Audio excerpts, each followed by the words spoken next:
Guys, good evening.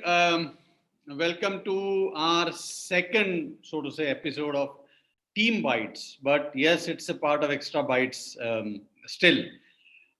Today we have in house as one of the most talented and versatile and multifaceted photographer with us. That is the reason probably we will today have people following all different genres of photography today, waiting to listen to him. He is someone who actually was born and brought up in Guwahati, where he did his double masters in geography and environmental planning. I mean, what a degree to have, and that to masters. And when we were young, so we were just thinking of either becoming an engineer or a doctor. And he's done double masters in geography and environmental planning. So he started off as a regular job, but kind of he was very passionate about photography and creative arts, and he used to click images. But and he has almost the passion of photography has been there, bubbling in him from last 23 years. That is phenomenal. But from last 7 years, he's been doing it professionally because he took his calling in a call and took a plunge into photography.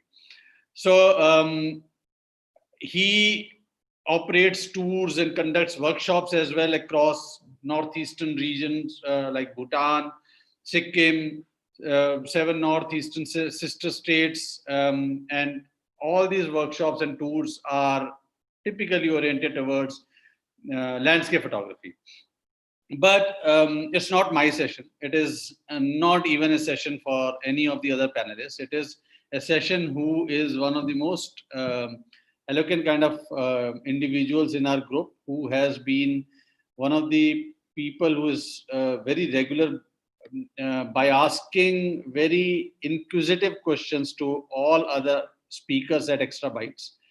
So join me in welcoming HIMADRI Bhuyan. So Himadri, welcome. And I will not say that thank you for accepting our invite, because you had no option but to accept this invite and be here. So Thank you so much. yeah. So take us. Tell me more. I'm little kind of my thirst of knowing more about you is still there. So you did environmental planning, double masters in environmental planning. So what were you intending to do by doing that? So first of all, let me throw some light at that as well. And then what kind of job were you doing? And was photography a passion right from the childhood, or it got developed over a period of time? So, thank you so much, Jassi ji. And it has been an honor to be a part of this whole exploring lights team. I didn't even initially, when you started off with your sessions, Yeah. I did not even dream of being a part of this team. It was like for me, it was something way beyond my reach. I never thought about it. So thanks to you, and so you approached me, and then I became a part of this whole process. And that is one of my latest honorable additions to the feathers, photographic feathers that I have been wearing or collecting ever since I started this journey. So So that, coming to was that feather one of the feathers in that cap in the image? no Uh, नहीं ये feather बहुत colorful feather है, so उस headgear में नहीं जाएगा. And that's a Naga headgear. So that's from Hornbill Festival. Yeah. That happens in December in Nagaland every year. So yeah, coming to speak of the photographic journey, it started off, yes, it not exactly childhood, but it began in my youth, because we had a point and shoot Kodak from KB10 या कुछ आता था उस time पे. तो उसी से we used to use that camera to capture all those family functions and all. So you click it and then automatically the the shutter mechanism works in such a way that it creates a sound. Okay. That sound used to be music to my ears. Even when the roll wasn't there inside, I used to just I used to click and listen to it. So that was something very fascinating for me. So or and whenever any function used to happen at home, people used to hand me the camera. Just take a group photo or take a couple of images. So that is how it initially happened. But at that point of time, I never thought that I will go into photography professionally. So it was during my higher secondary days, 1997, 98, that I came across uh, the one of the first publications of Better Photography magazine. So till then, I never thought, never even gave it a second thought that photography could be something different from what we used to see in newspapers or just normal magazines that we used to keep at our house. So that was something like of an eye opener. So after that, I started uh, saving my pocket money. Then I gifted myself. Let me share my screen. I might forget one or two things. So Okay. Okay. what I have done is I have put it in order so that I don't miss out on the journey. Can you see my screen? Yeah. Yeah. So that's my hometown. That's my hometown, Guwahati. Wow. This image was captured in 2011 with my first DSLR camera. So, anyways, so my journey began like this. So I gifted myself a film SLR in 1998, and at that point of time, it was mostly uh, uh, my idea was to learn more about how the camera works. So how you capture images, and better photography was an important discovery, so as to say, because uh, we have at that point of time we had just one location where you used to get all those textbooks, whether it is school related to school or college or like university. So those that location had one shop that used to distribute or that used to sell these kind of magazines. So I saw that magazine, I saw the images inside. It was an eye opener, and I thought it will be good if I could capture similar images or something close to what I am seeing out there. So that is how I gave myself a film SLR. But then, as you know, at that point of time, uh, the learning curve used to be flat because you don't see what the output is until you develop it. So only after developing it, you see what you have done. So most of them used to be mistakes. I started keeping a record of images like shutter speed and aperture, uh, the kind of light that I used to shoot at. So that is what helped me grow. And then what happened was I got into my first job in 2006. That was in Gujarat. That was immediately after my master's in geography. So while in that job, I gifted myself a this thing, digital point and shoot. It was a Sony camera. So since after immediately after that, the graph of learning increased or went up. It it was primarily because you could see the images at the back of the LCD and you could correct them on the field itself. So at that point of time, it was largely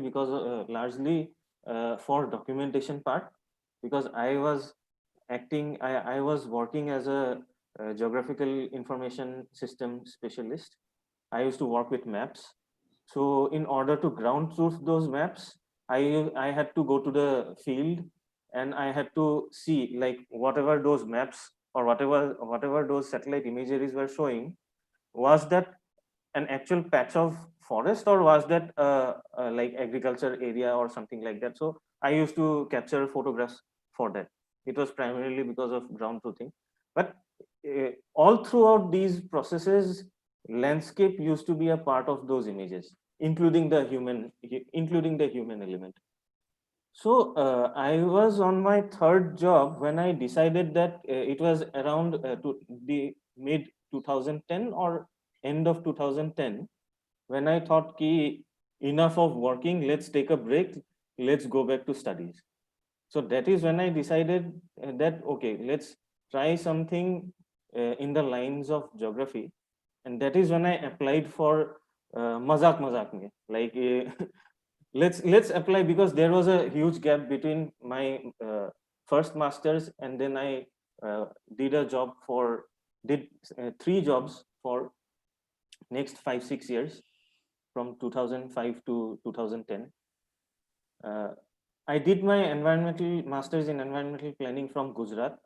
That is the institute is Center for Planning and Technology, Center for Environmental Planning and Technology, CET. It is in Ahmedabad. So at that point of time, my idea was to serve nature. My idea was to work towards the betterment of the environment, because I had a degree in geography. I knew about climate change. I also knew about how environment was getting destroyed in the name of development. And so my primary goal was to get into EIA, that is environmental impact assessment. And that is primarily why, or that is particularly why I got into the field of environmental planning. So during the campus placement, I got placed in a knowledge-based uh, government uh, unit or establishment in Hyderabad. It was for the Andhra government at that point of time, where I worked as a knowledge manager. So my work was to gather information and put it in such a format that based on which different planning and different policies would be made at a state level. But then my father, he met with an accident, and also I didn't like the kind of work that I was entrusted with, and basically I was not someone to be bossed around, and I had my own way of thinking, which didn't comply with the with the way the research used to happen. So I took a call and I just left the job and I came back home. At home, back in Guwahati, I wanted to work in the field of environmental planning itself, and I started off with a contractual work, but then I ran into losses. All my savings were gone. I did not get back the money that I had invested in that particular contractual work. So that is when I thought, ki, let's give photography a chance. So my first assignment was in 2013 October. It was about it was the uh, international day for disability, and I was the photographer who was supposed to cover that event. It was basically about special children, and uh, it was about how they wanted to be absorbed into the uh, mainstream segment of people working for their livelihood. So it was partly about that. It was partly about how people look at special children, how people look at children with special abilities. So that was my first assignment. It has nothing to do with my journey in landscape, but because I have mentioned about my profession, in order to mention about my profession, I have to speak about that particular event. That was my starting point. So I gave myself a DSLR in 2010, and initially at that point of time, it was about mostly about birding and nature. It was mostly about that. So I started off my professional assignments with that APS-C camera, and it is still there. It's a bit damaged now, but it's still there. I've kept it. I haven't given it away. So then I gifted myself a full frame in 2015. As you see, these are my favorite lenses. So what happened was I got into this field of photography, and then there are certain things which you do for passion or education, and there are certain things which you do for a profession. For me, it doesn't go hand in hand. Say, for example, a baby shoot or a product shoot which I have done, it is primarily to take care of my clients' requirements. Whereas if I'm shooting nightlife or wildlife or time lapse or sometimes culture or portraits, that is particularly to uh, give expression to my thoughts. So that is what I used to do. Weddings, I started off with weddings. So that is one of the biggest earning sources out here in India. So landscape doesn't feed you, or even if it feeds you, you have to be pretty good at landscape photography if you have to earn your livelihood from landscapes. It's totally fine if people disagree with me, but then that's what I have experienced and that's what I have encountered.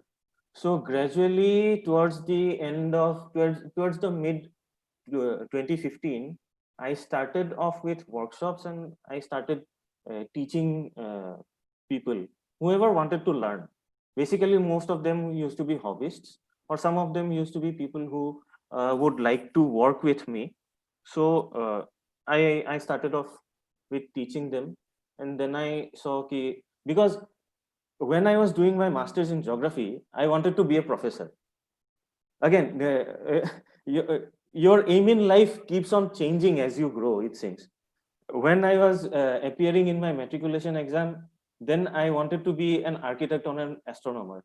Then when I was in my degree years, I wanted to be a professor or a GIS specialist. When I became a GIS specialist, then I thought कि नहीं मुझे NGO खोल के असम के लिए काम करना है. I have to work for Assam, and then I came back to Assam. I started working at grassroots level at a much lower salary than what I was earning back in Gujarat and Odisha. So it keeps on changing. So as of now, I'm into photography as a profession. So 2013 was a landmark, as Atanu started mentioning about landmark people and landmark events in his life. So 2013 was a landmark year for me, 2013, 2014, because I met like-minded people like some of you know them, Sayan, Arpan, and others. So with them, we used to talk about photography. Sayan was the one who has played a very important role in my photographic journey. I'll talk about it through my images as well. So it was also a year that when I traveled extensively through Northeast, uh, Meghalaya is quite close to my place. Like it's just a 3 hours journey. So I haven't included Meghalaya here. But these are the new locations or new places which I visited, which I never visited before. Sikkim, Sandakphu, Karbi Anglong, Tawang, and Zero. I went to Zero 3 times. So, and all the 3 times I went to Zero to work as a professional photographer for different festivals and events that were happening out there. So, and also the year 2014 was important for me because that was the year when I did my first Himalayan trek. That is the Kundli Pass trek. If you see this image, like I actually wanted to get hold of, as you say, branding. Getting associated with brands is sometimes important, and also it also helps you get freebies provided you work as per their requirements, as per the brand's requirements. So what I did was I took off everything else that was I was carrying along with along with me. I took a photograph of this backpack by Wildcraft, that is the Trailblazer, along with the scenery I was walking through. So if you look at this image, we started off somewhere here. That is Sidhbari. and that's at a height of around 4,000 feet or something like that. At this point, we were at around 12,000 or 13,000 feet. So it took us 3 days to reach here from that place till this place, and we would be trekking for another 3 days. And this trek was special for me because photographically it was not that enriching, because we used to be exhausted most of the time, and we were trekking for like 12 13 hours a day. It was actually a trek that you should complete in 7 days, but we completed it in 5 days. So you can understand how much toll it took on us physically. And also during this trek, I was carrying one camera, one lens that is 18105, two batteries, and one 16 GB card, memory card. I the moment I started shooting with DSLRs, I started shooting in RAW. I never shot in JPEGs, so I knew what I was looking out for. But it was basically just to experience what trekking is all about. So it was a kind of experience that I haven't had ever again, because at every location you reach, you collect your firewood, you cook your food, you carry your utensils, you carry your food along with you, and it was something else. It was a totally different experience. I never knew I could do that, because I was not well prepared for this trek. I knew what I had to do, but I didn't do it. I just wanted to face it uh, as it comes forward, or as it comes in front of you. So this was one of the treks where I also rediscovered landscape photography. I didn't shoot much, but as I was passing through the landscapes, I knew that someday I will return to create compelling landscapes in those locations, because this trek, it is not one of the prominent treks. And me and my cousin, there were just three people, me, my cousin, and a shepherd. We did the trek with a shepherd. We did not do it with a professional person. And that shepherd was supposed to go and meet his father, who was on the other side of the hill. And like, we decided that we will travel along with him. So a few phone calls later, we boarded the train, we reached Delhi, we took the bus, we reached McLeodganj, we took a taxi, we reached Sidbari, and then the next day we started trekking. And even he was unaware that what kind of how he should approach trekking. Right now, at this point of time, after this trek, that guy became a professional trekking guide and a trek operator as well. He's doing good. His name is Samu. So all these people I met in 2013-14 helped me in my photographic journey. 14 was again another landmark year, because I had two publications in National Geographic. This one, this one was the first image that came out as a daily dozen feature in April, and this image came out as an assignment selection for the assignment titled Nature in Black and White. So later on, this image became the cover of the assignment section in the book called Getting Your Shot. So this image was printed both in National Geographic magazine and also the Getting Your Shot book. So that helped me gain recognition throughout Assam, throughout a group of people who were into photography, who were senior to me. And then I also started getting associated with different groups and different photography groups through which we collectively excelled, or we collectively started growing. 2015 to 16 was a period when I started educating more people who were interested in learning about photography, because I saw that uh, there were some people, nothing against them, but then I wouldn't teach someone something if I'm not sure about it. But then there are a lot of confident people, or probably overconfident people, who knows less but teaches all the wrong things. So I didn't want that to happen. So whoever approached me, I tried to show whatever I knew and whatever I knew correctly. There were certain things which I was doing wrong at that point of time, because I did not have any formal education in photography. Everything was like self-taught. So I started leading treks, and also I started doing excursions for different college students.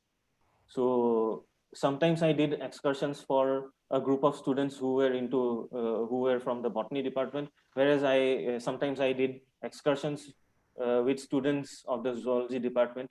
That is how like I had the background of geography and environment as well. So I could communicate with them in a manner in which others could not, because I had the help of the academic knowledge as well.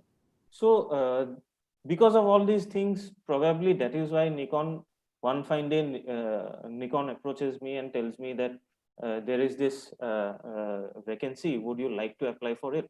We have heard about you. Would you like to sit for the interview? So I said, okay, let's give it a try. I went to Delhi. I gave the interview. Did not expect it, because there were other senior photographers who were professionally into the field for like 10-15 years at that point of time. But then they selected me because of my locational advantage, I presume. I had to be the mentor for Northeast India. I had to do workshops for them whenever it happens in Northeast India. So that is how I landed up with this. I got this Nikon mentor position, and then I started. Then there was no looking back, actually. So I do photo tours, I do excursions, sometimes I do treks. Zuko is one location that I have traveled maximum number of times in Northeast. I've been there 7 or probably 8 times. So that is one location where I have trekked quite extensively. And there have been other treks. I will be talking about those treks when I will be sharing my images. So basically, that's a pretty long 30-minute answer to what you asked, Jassi. It was really helpful. Thank you. Thanks Yeah. for going. So yeah, thank you, Himadri. I'm not going to say thank you right now. Don't think that we are going to wind up now, because we are just warming up. And Yeah. you know, it's a riot out there on YouTube today. So Okay. people are commenting about your bag. Somebody says, Uzir says that it is Doraemon's pouch, that it has so many things inside. And Yeah, so that's Uzir. That's Arpan Uzir. yeah. Sardar's 11. Yeah, so, Yeah. so Sardar's level. Sardar's 11, actually, these guys, because I have been educating for some time now, they call me like I'm the Kabile ka Sardar, and everyone who comes comes under my wings is like Kabile ka representatives, something like that. So they call me Sardar as uh, like uh, like the head. Yeah, so wonderful, yeah, wonderful. But you said that you're a self learner, so you learned everything on your own, and you did not go to any formal education in photography. Yeah. But when we see that your couple of Nat Geo pictures, at least till now, what we saw that got published, Daily Dozen and all, they are um, they are very well kind of post processed and very artistically done. So how did you learn that? Was it also self learning, or were you following somebody, or you were going through YouTube? What was that through which you actually developed that kind of processing style, or even because that's an art? Right. Most people um, really take a lot of time to reach that level, and so tell us something about that as well. Yeah, so post processing started in 2005.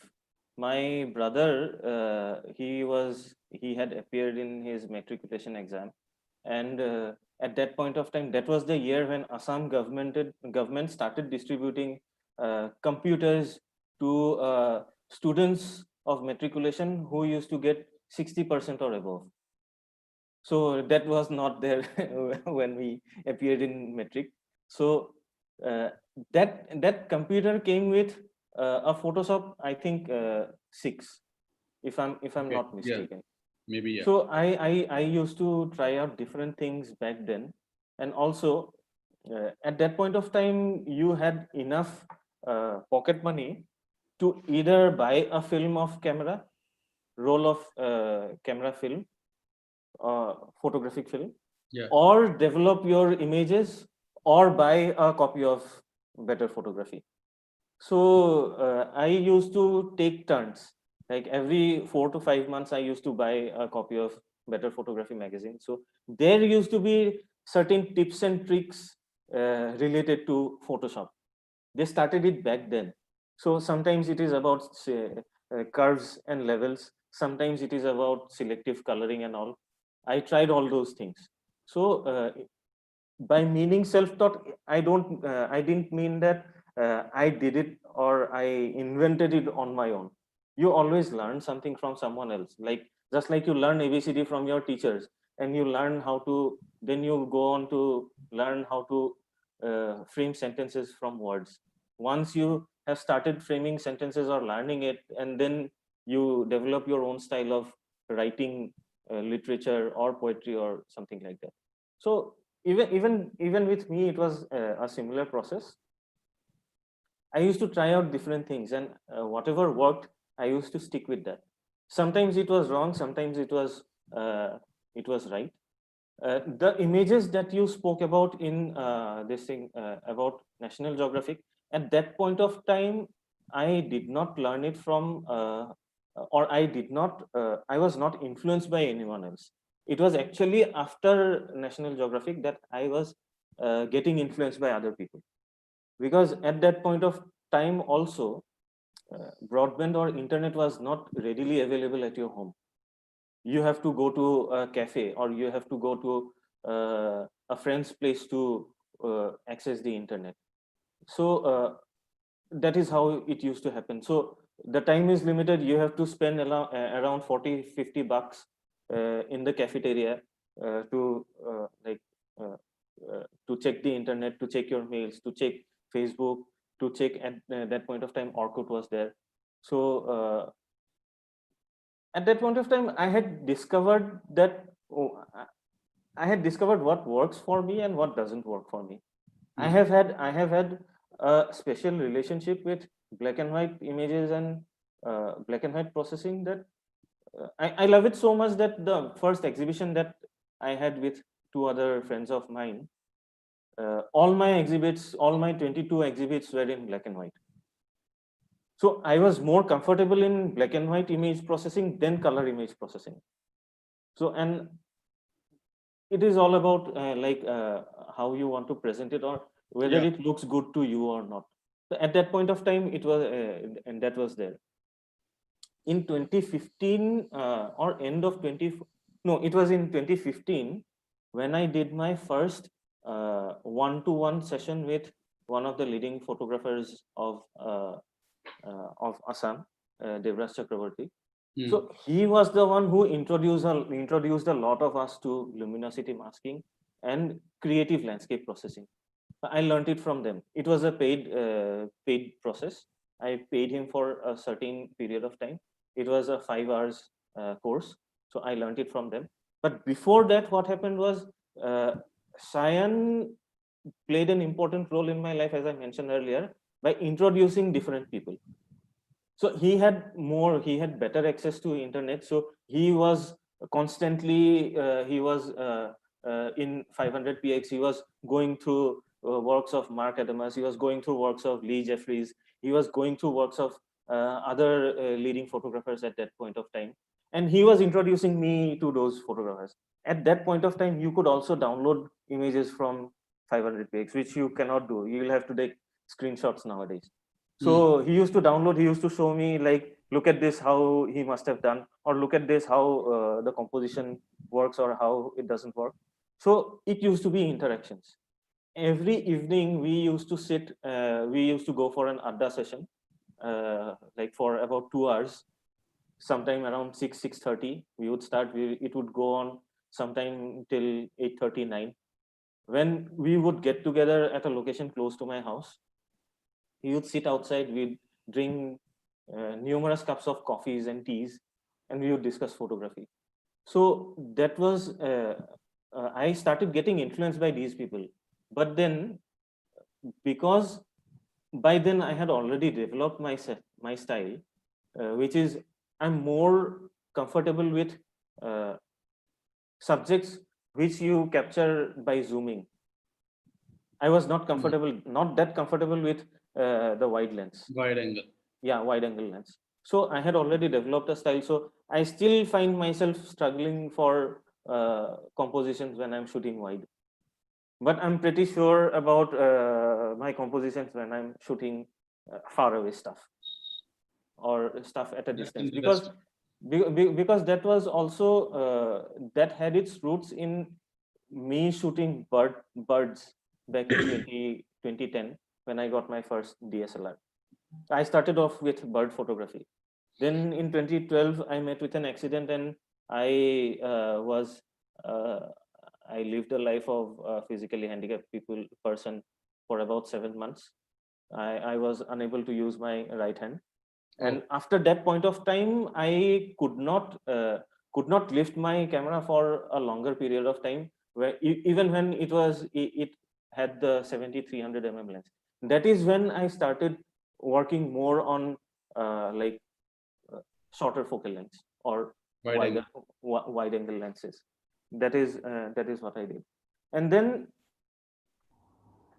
later on I was influenced by people like Subhadeep Chaudhary, Sayan Arpan is there, and among people from the international circuit, I got introduced to images by Ansel Adams. Then I was also I discovered Michael Kina myself. So I'm a ardent follower of his works, and every time I go to a location, I would see things like he does, like minimalistic black and white images, black and white landscapes. So I have a host of those images, but I haven't put them today because all of them are black and white and pretty uninteresting to a lot of people. So uninteresting. Yeah, black and white do not have too many takers. But I'm not taking a dig at Som, okay?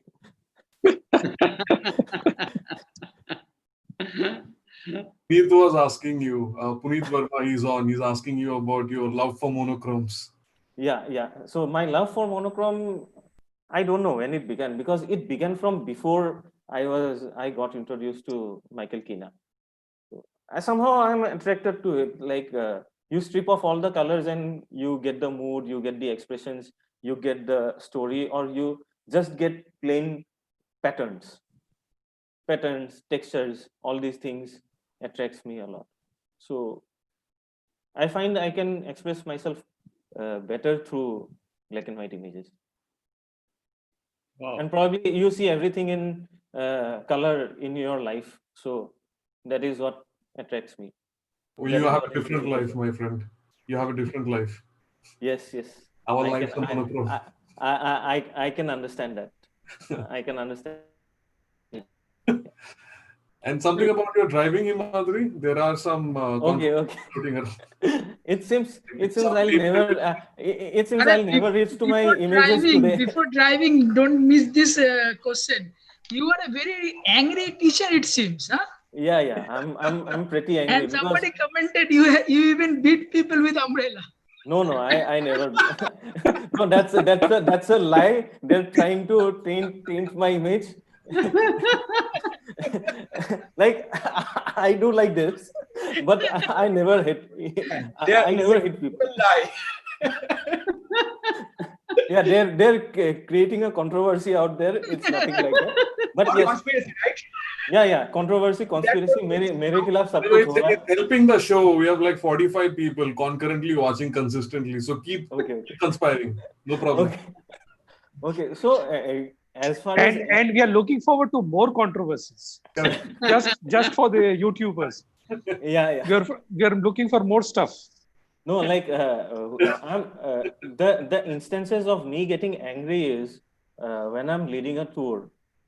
I know what I'm doing. So I expect the people who are participating, the senior ones, I gave them upper hand. You can beat them down. I let them be, but the junior ones you'll have to control them a lot.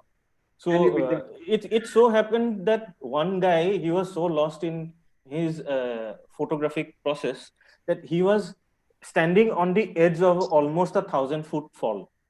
Wow. He was standing there. So people were some of the participants were shouting, and some of the participants came and told me. So I started shouting at the top of my voice, but he was ignoring. I knew he heard me, but he was ignoring. So I just went to him. I took his camera. I just asked him to go back to the vehicle. I made him sit inside the vehicle for about an hour. No photography for you, because if accidents happen, then it's Yeah. totally on me, because I'm responsible at that point of time. So I have to be careful about it. And then again, there are people who would you always have different sorts of people in your travels and in your tours. Some people who would do completely as they wish. They would not respect what you have experienced or what you have suggested. So at that point of time, after a couple of suggestions, if they don't listen, then I tend to get a bit stern and strict. So my strictness is seen as anger by a few people, because when you speak, you speak a bit roughly sometimes. But it's nothing personal, because after about 5-10 minutes, I'll go and have a cup of tea with the same person I have scolded, because I feel bad that बुरा लग रहा है अभी कि मुझे ऐसा नहीं करना चाहिए था. But then what I do it out of a sense of responsibility, and not out of like anything else. I couldn't find a word there, so That's okay. You need a bigger umbrella with the angles, butts, and yeah. they are trying to go to the edge. Hey, come here. Yes. So there was one lady who never used to listen to me. She fell down. Her camera fell down. The camera broke, and then people outside the fraternity, they know that in Himadri's tour, people get injured and people's camera breaks. So that is how the word gets circulated. So I can't have that. I can't have that on my conscience. So also I have to be watchful of who's doing what, who's taking unnecessary risks. I take risks. I have taken a lot of risks, but then I know what my limitations are, and I would like others also to work according to their limitations. I think next time you should take a video whenever somebody is saying Yes. dangerous stuff, and record it on your phone. That you told them and they didn't listen, and they went ahead with their line. Right. Kind of a That's totally true. But I whenever I'm leading tours, I forget about photography. I'm just concerned about what the people are learning, who's doing what, and how they're conducting themselves. I'm also, just like Matt expressed the other day, I'm strict about the cleanliness and about how you conduct yourself in public. No shouting, no creating ruckus, no no misbehaving with local people, because the local people are open to us visiting those locations. We are able to visit those locations. There are some places in Meghalaya which have been shut down to tourists because of such instances where tourists will litter, tourists will misbehave. So at that point of time, I'll have to take a strong step, or I'll have to express. Fair enough. You don't take it to heart, because I think it was all in. No, but I just went with the flow. Yeah. Yeah.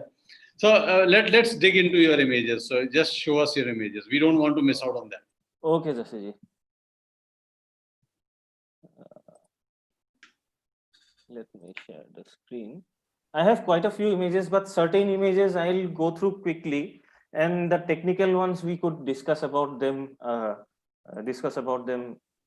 At length. So, can you see the image? Yeah. Only a grid.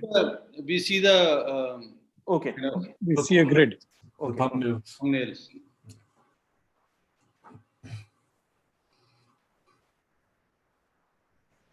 Did you get this T-shirt printed for? Yeah, I got it printed for myself. You see that? That's Darida. That is bearded brother. Bearded In brother. English. Beard So, brother. can you see my screen now? I think you can have one printed for Jassi as well, right? Yeah. Sure. No, I can get it printed for everyone, irrespective of whether you have beard or not. So, can you see my image? No. You have to share screen. I haven't shared. Okay, I thought I shared. Sorry. I think you can see it now. Yeah. Okay, so my love for landscapes started off with film camera. A lot of people might find that I'm boasting about it, but then I somehow like more wide, expansive images that show the entire landscape than one single image that would show only a part of the image. So how landscapes happened to me was it was back in 2000. I had been to Goa on an excursion trip. Imagine you being in the geography department and an excursion trip happening to Goa. So, so it was all about having fun, and it was nothing about learning things geographically. But even then, I tried to capture a wide landscape with the film camera back then. So what I did was I captured a lot of images like in horizontal and like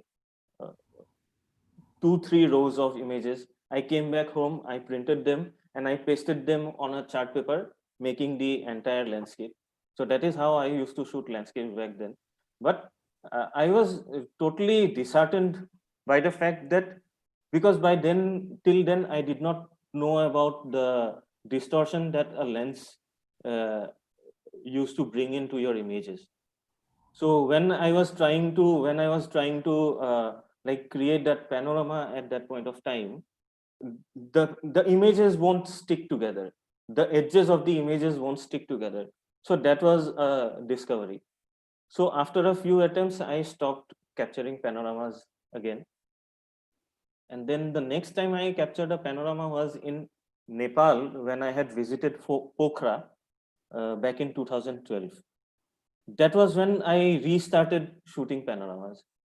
And I have a special affinity towards it because whenever I reach a location, first I'll look at the location panorama wise, and then only I'll move on to other shots, wide shots or zoomed in shots. This image was captured during our Gochela trek. Gochela trek is in Sikkim. It goes to the base of Annapurna. It goes to the base of Kanchenjunga, the mountain Kanchenjunga, and it moves from a height of 5,000 feet to a height of 17,000 feet, and it's a 9-day trek, almost 100 kilometers, and this was the last base camp. If you look at this part closely, those are our tents where we used to stay. So I told my trek leader that I'd be loitering around, searching for frames and searching for images. So this was the last base camp from which we will be pushing for our summit the next morning. So we basically had the entire afternoon, but it was completely overcast because these were all almost ground level clouds. Because we were at a height of around 12,000, 13,000 feet. So these are clouds. People would mistake it for fog, but then these are clouds and they never go away. And particularly these starts getting developed in the later half of the day, and then like it will stay for the entire day, and then it will start to dissipate as evening approaches. So Jassi ji, neend aa rahi hai kya? नहीं नहीं नहीं. I thought I'm making you sleep. So this is a vertically shot 13 shot panorama. So vertical images, 13 vertical images. So and I have done nothing with the grass, and this is not actually grass. This is the kind of thorny bushy vegetation that you have in the upper alpine regions, and this is the natural color of the vegetation out there. And this was shot in the month of April. So from that location we moved on to Gochela Point 1, where we had to reach before sunrise. So we started off at around we woke up at 1 a.m. We started off at around 2, and we reached here sometime around 5 o'clock. This image was captured sometime around 5:30 or so. So why I have put this image is because this image shows the Kanchenjunga range in the first slide that falls on it. That is early in the morning. And also what I found at this location, I went to this location with certain expectations and dreams of making a stunning landscape shot, but it was not possible there because first of all you do not have any foreground interest that would attract the viewers, and also it was completely rugged. These are moraines. The glaciers that forms on these upper reaches of the this is one glacier, this is one glacier, this is one glacier, this is one glacier. So all these glacier comes through this path. So these are the moraines over which you pass. So what I discovered was the timing was not right. The timing for the trek was not right. I should have gone there probably in March, early March, so that I would have had more snow or more ice out here, because it started melting. This was mid April, and every evening there is a snowfall in this location, and you are not. We went to this point. So that is the base of Mount Kanchenjunga. That is the Gochela second point. We went to this point. So we still had 3 hours of journey to complete. So we could not wait here for a long period of time. Immediately after sunrise, we went ahead. We went on to this second Gochela point, and then we came back. That is the same point from which I had posted the image earlier. So why I made these kind of images was because when you do a search of Gochela trek on YouTube or Google, you don't get to see these kind of images. So at least people now will know what to expect, and also what to expect in terms of the physical exertion that you need to take, or the physical exertion that you need to go through, and also the amount of time that it takes. Yeah, like you take an overnight train journey to NJP, then from NJP to Yuksam you take a full day's vehicle drive. From Yuksam to reaching this point, you have to trek for another 5 days. So this was on the 5th day. And then you have acclimatization to consider. Pardon? And then you still have to do like acclimatizations with the weather and with the height. Yeah. And also come back with images which are meaningful, because everyone else in that trekking group, they were trekking for the fun of trekking, or they wanted to trek, that's why they were trekking. We were trekking, me and a friend of mine, we were trekking to experience the trek and also collect images. So we had more pressure on us to Yep. to get something meaningful, something that you can cherish for the rest of your life, and also which will help you plan your future plans. I love this image. I Wonderful. Thank you. really Thank love you the so much. colors and Yeah, like. thank you so much. So Very rich. I wanted to do a little bit of dodge and burning in this image, but then it was not giving the kind of results that I would expect from this image. That's why I kept it as bright as possible and in as much details as possible so that you understand what Right. you're going through. There is this whole plain field of sand that you have to cover after moving down. Again, the the problem with Himalayan treks is you don't just go up or you just don't come down. You move up, you move down, you move up, Yeah, you you cross the move mountain flat. passes. One pass Yeah, to another. Cross the yeah. pass.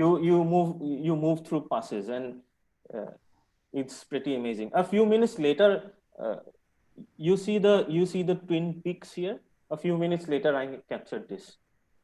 Okay. So cold, the cold was horrible. It was like minus 15, minus 18 degrees or something like that. And you had those thick gloves that does not help in operating your camera. So you had to take off those gloves, click a few images, then you put your hand inside under your like armpits so that it warms up. You put it inside your jackets, and then again you bring them out. You take a few shots, and on top of that, I had captured this image using 1835 lens, 1835 lens at around 29 or 30 Again, this is a vertical panorama, vertically shot panorama of around 7-8 images, about probably 100 degrees or so, 120 degrees or so. So I switched on to the zoom lens. Again, that was a task in itself. I was losing the light. I was I was actually racing against time to capture something. The light that had fallen on Kanchenjunga, that is the Kanchenjunga mountain, Kanchenjunga. So the light that had fallen here, it was already obscured by the clouds. So the light started seeping in, the golden light started seeping in to these other peaks. So I quickly captured a few of these images. Our trek leader was already like shouting at me from a distance that let's move, because we had to reach the second point by 7:30 or so. Because what happens is after 9 or 10 a.m., because there is a lake besides the second viewpoint, uh, and because the sun shines directly on the lake, what happens is the cloud rises and it leads into a blizzard or a snowstorm or a snowfall after 12 o'clock. So you have to exit this location before 12. So in order to exit this location before 12, you have to you have to uh, you have to determine that amount of time that you will be spending in one location. So we just had around 45 minutes to spend in this location. We reached just before sunrise. The light came in. It was a riot of golden light on the peaks. I could not have enough of it. I had to leave because our trek leader was uh, like calling upon me. So 2 nights before uh, this image, I had captured this image at Thanzing. So again, these locations in Himalayas, you don't know. The weather is unpredictable. No app and no websites can predict the weather out here. So I had seen earlier images of this location. So I knew where the north would be. So I had planned a certain few frames, but then I had planned it with the vegetation and the foliage that were about 100-200 meters away from our campsite. At that point of time, it was not advisable to go there because it might the clouds which are forming here, it doesn't take much time for these clouds to reach your campsite, because the wind is moving at a tremendous speed. It's a very high speed wind, and unless you anchor your tents properly, unless you put stones or rocks inside your tent, sometimes, and if you don't put your bags or your luggage inside the tent on the windward side, your tents might fly off. So it might turn into a into a snowstorm as well. So I decided to stay close to my tent. I decided to take a time lapse, and also I thought that I'd shoot a star trail and then create a time lapse out of it. But then, unfortunately, it was fortunately it was a half moon at that on that night. That's why the peaks were glowing. There was a good light on the peaks. But unfortunately, after about 17 or 18 shots, my lens started fogging up, and also the clouds started rolling in. So what I did was, later on in post processing, I placed this star trail later on, but trying as much as possible, trying to stay true to the direction and true to the location, because what a lot of people would do is they would put a Milky Way out here, but in reality this is never going to happen. The core of the Milky Way is never going to come up above Pandim. This is No, Mount Pandim. I've seen people put Milky Way over Qutub Minar also. Yeah, people do different creativity wise, that is totally fine. But then, if there is a disclaimer that this is just a creative image, I have no issues with that, because people will look at your images and then they'll try to go to that location and say कि अरे यहाँ पे तो Milky Way दिखता ही नहीं है, Milky Way हमारे पीछे है, the Milky Way is behind you.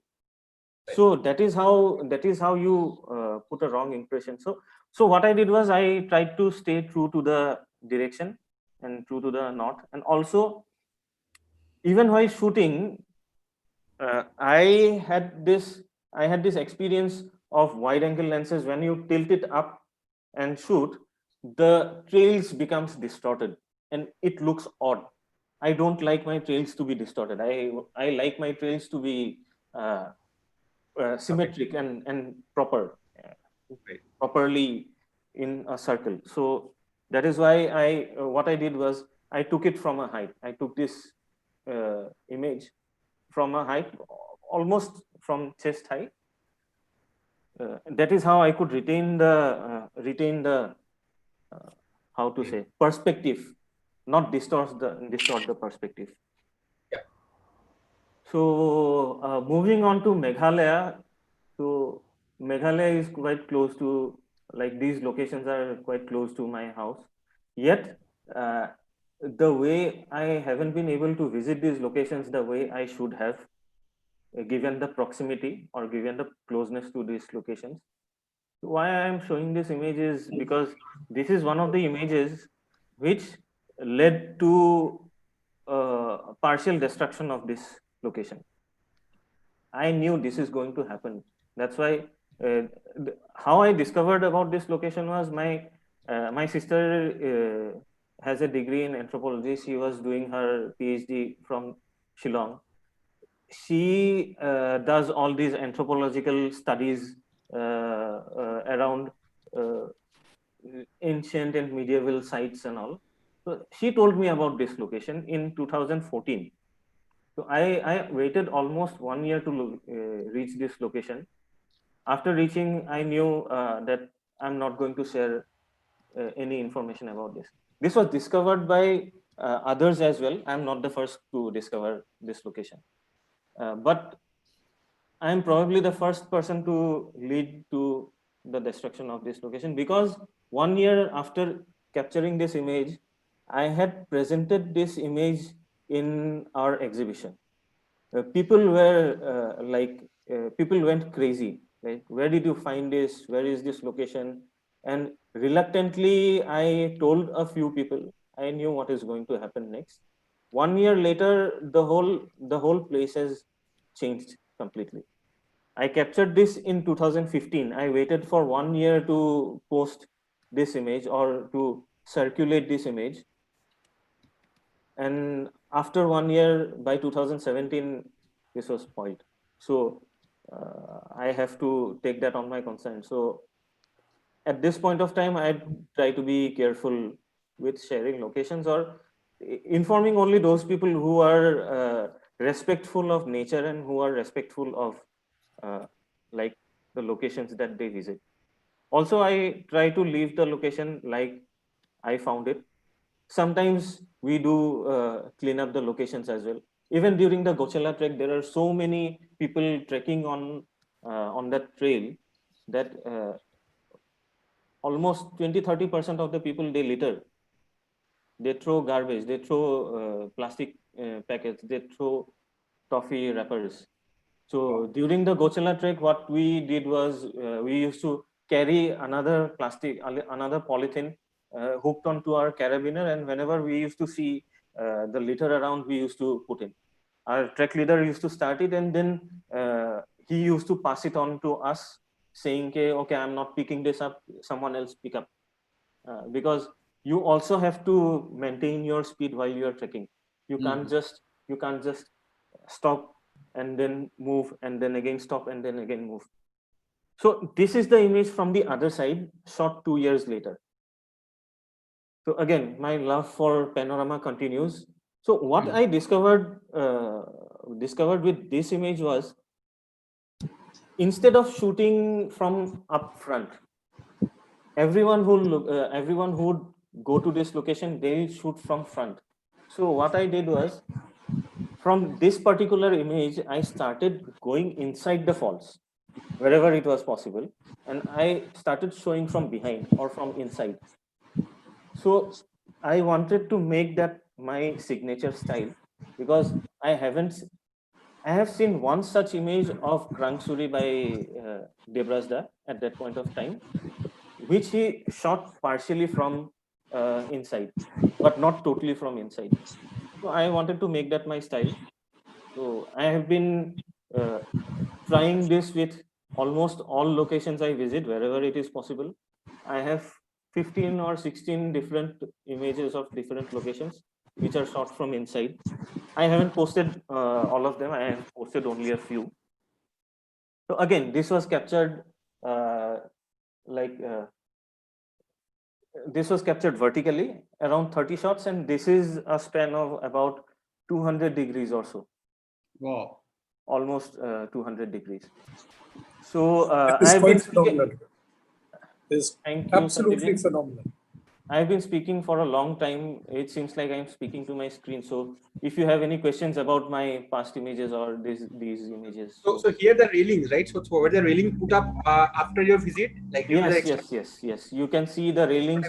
You see these stairs. These stairs was not there. It was just a rock face, about 5 foot or 4 foot rock face that was there.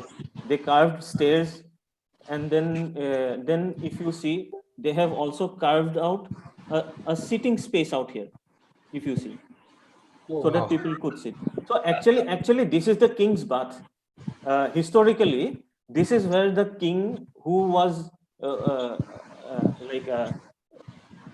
when Meghalaya was a princely state, the king used to hide in this location.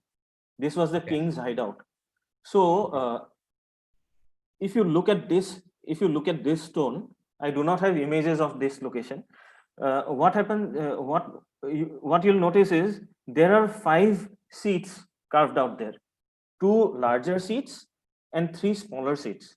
So those were carved out by the king's subjects for the king, the queen, and their children. So whenever the king used to hide out, he used to hide out here. He used to take bath here, and then he used to move around this location, because this location is Garden of Caves and it has 5 waterfalls in this place.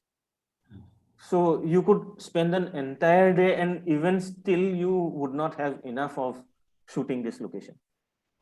Like, it is still good to visit this location, but the pristineness or the raw feeling of this location, that is totally gone. As you can see from the stairs, as you can see from the railings that have been constructed out here.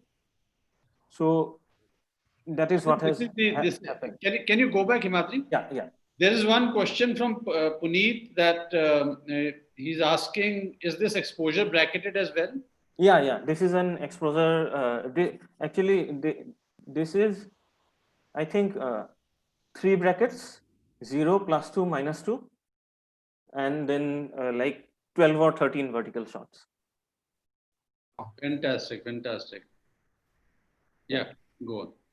The dynamic range is great on this shot. Thank you.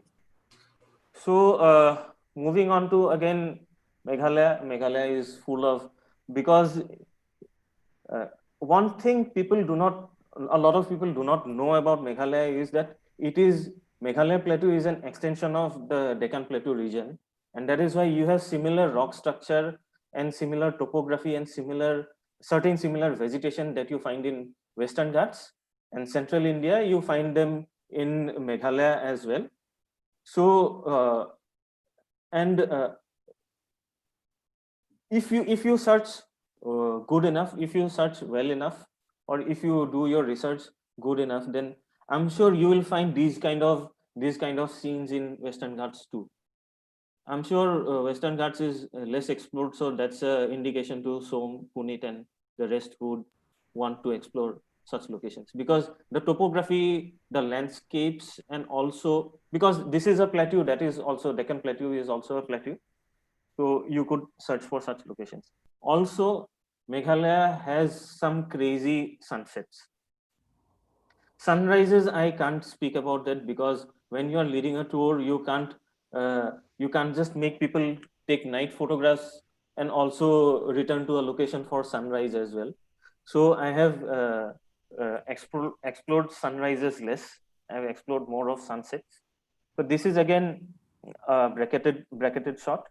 This is from Fefe Falls. This is the water that goes and falls as the falls called Fefe. So that's a flat land. And somewhere here is one of my, I'd say, favorite and most popular, one of my most popular images. I'll take you to that image later on in this session. So it's crazy, like the sunsets are crazy. Moving on to waterfalls, again, Meghalaya. This is close to the living root bridge that thousands and lakhs of people actually visit every year. This is near Molinong. If you just go a bit ahead from that living root bridge, you'll come across these steps over which the water falls. So people will always go for those shot to death kind of locations, but then they do not go like a bit further to explore. If you do that, you come across these kind of, it's an unnamed falls. I don't know the name. It is close to that, the oldest living root bridge. That living root bridge is around 800 years old. So it is quite close to that.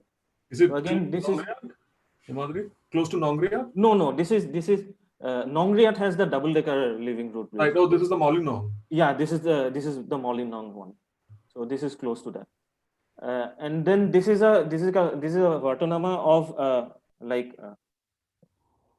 2 shots and 3 brackets. So again 0, +2, -2, and 2 shots, 1 above, 1 below. And also this image at this point, just like Som has had his mishaps during his travels, I have had my mishaps during my travels as well. The tripod ball head won't remain steady and it was going all over the place. So this was a handheld bracketed shot which I had to shoot. And also I was shooting without a filter. I think it was 2019 when I got my first set of filters. So before that, I always used to wait for the conditions to be correct so that I get the shot as I want it. In that particular shutter speed as I wanted. So any questions or should I move on? 2019, you got your first filter. Yeah. And I'm happy using whatever I have. But So Prakash, ironically, so like with a lot of those, big name photographers, they don't use ND filters. Like I know TJ does not, Alex does not, right? Juan Pablo does not. I know that. So Himadri is in that league, right? So no. There is no comparison here. No. I knew what you were pointing, going towards, but then no. I'm not even like an iota of what you they are. control light, brother. You control. it's a big time. Controlling the light without filter is big time. Yes, it's a talent. It's a talent. Face it. Yeah, true. Yeah. Maybe I don't know. Aata hai. Yeah. So that is again. This is My a favorite image, Himadri. pardon? What the hell is My this? favorite image. Your favorite, thank you. It's my favorite image as well. That's a single exposure. A lot of people. This is a controversial image again because a lot of people said that I had cut and pasted this lightning out here, but then I have had a fascination towards lightning for a long time now. If you look at my Facebook gallery, you'll see quite a few lightning images. Even on Instagram, you'll see quite a few lightning images. So what happened on this day was we had reached sometime in late afternoon, expecting some beautiful sunset golden light to happen out there. But then the clouds played a spoil sport. The location, the falls never opened up. The clouds never parted way. It never showed us the golden light. And then what happened was sometime around sunset, I knew sunset was happening because of the kind of glow that was happening overhead. So sometime around sunset, I could notice like thunderstorm bearing clouds on the southeastern direction. This is now as you look at Naukalikai, you are pointing west. You are facing west. So I could see thunder bearing clouds behind me in the southeastern direction, and I was fixated on that actually. So by then I was least bothered about whether the sunset colors comes out or not. I was trying to capture a few streaks of lightning on that direction using the zoom lens. Actually, not zoom lens, the zoom end of the lens, and a hunch within me, a gut feeling within me told me that this cloud is going to stay and it is going to move. So we waited for about 2.5 hours till it moved. This is the southwestern direction. This is west. If you look at the direction, this is southwestern direction. So from southeastern direction to southwestern, it's a 90-degree stretch of travel. So the clouds traveled, and gradually as it started hitting the ridge, I started taking my exposures. I had posted an image previously, the same image where I had 5 images of lightning, 5 exposures of lightning at this particular location, like tripod mounted. So what I did was I blended all the lightning that I captured that day. So it was totally chaotic. It was looking chaotic. It was the first time the wow factor was there. But then I decided, no, I'm not going to go with that because I wanted to post this image on National Geographic, an assignment that the assignment name was what inspires you. So landscape inspires me, lightning inspires me, the star trails inspires me. You can see these, there are trails. And this falls is lit up by a little more than the half moon that had come up behind me. So everything was there for the taking. So this is a 5-minute exposure, a single exposure, which I think I controlled well without blowing out this. I would have been heartbroken had this lightning blown out. We would too would have been heartbroken. No, तभी तो आपको दिखता ही This is नहीं, an amazing shot. तभी आपको दिखता ही नहीं, मैं नहीं दिखाता तब. No, this is what time of the day or night it was? It was sometime around 7:30 p.m. and it was August or September, if I remember correctly. So it was one of those. जिसको कहते हैं ना ये बिजली गिराने वाला shot है, मतलब सब पे बिजली गिरा दिया. Himadri, one question. You said 5 minutes. 5 minutes. So I used the remote from no, because I had kept the aperture at f8. Okay. No, but was the shutter continuously open or exposing, or you were using the black card technique as well? No, nothing. It was continuously open, totally open. Okay. No black card, nothing. I don't even know about that technique. So basically, it's a lucky shot. Yeah, totally. No, this is not right. This is not right. No. Actually, it is a lucky shot because the next time if I have to create this image, probably I'll have to go and sit for a month there. And only then I'll be able to create. No, luck or what? Look at the elements, right, Prakash? This is just stunning, Himadri. This is just stunning. Yeah, I mean, this Thank you, sir. obviously stars are well aligned, Himadri, because people, wait for ages, years, decades to get something like this. And you waited only 5 No, minutes. they don't wait for ages, because before this, even I never saw a night shot from locality. So this is probably, I could claim this to be a first. You should. This is you can proudly claim that this is your shot. This is not anybody else's shot. This is your shot. Yeah. For me, this is probably the best landscape shot from India that I have ever seen. I mean, really. Yes, I mean, absolutely, no doubts about it. Thank you so much. But then I composition wise, I don't like this image because there is too less space behind the falls. I think it's okay. It's perfect. You get the movement, stars and everything. It is all about the subject of the lightning and the movement of that. And the falls. Yeah, lightning and the falls is one. Yeah, so it is actually a dream shot, so as to say. I never expected something like this. I have always wanted lightning in, I have wanted to shoot lightning in different locations, but this is something I never thought about. So, actually the day you shot this, उसी दिन मैंने decide कर लिया था कि exploring light में आओगे because lightning ले चुके थे. सही है. Thank you so much. So moving ahead. Sure. So again, this is, I can claim this to be a unique perspective from this location. That's Fefe Falls, because I haven't seen anyone else take this shot.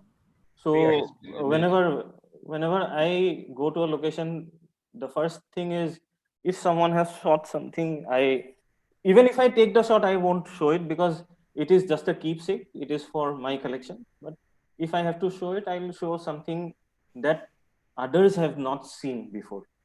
That is what I try to do in often visited and often shot locations. So I went low, and at the location itself, I knew that I'm going to convert this to black and white because of the like rim light falling on this rock and on these rocks, and also the rim light was creating by the top light that was coming from behind the falls.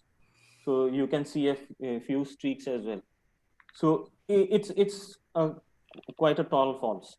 So I have three unique, so as to say, not unique, I won't say unique, but three firsts in this location. So the next ones are coming up. So the next image is this. Wow.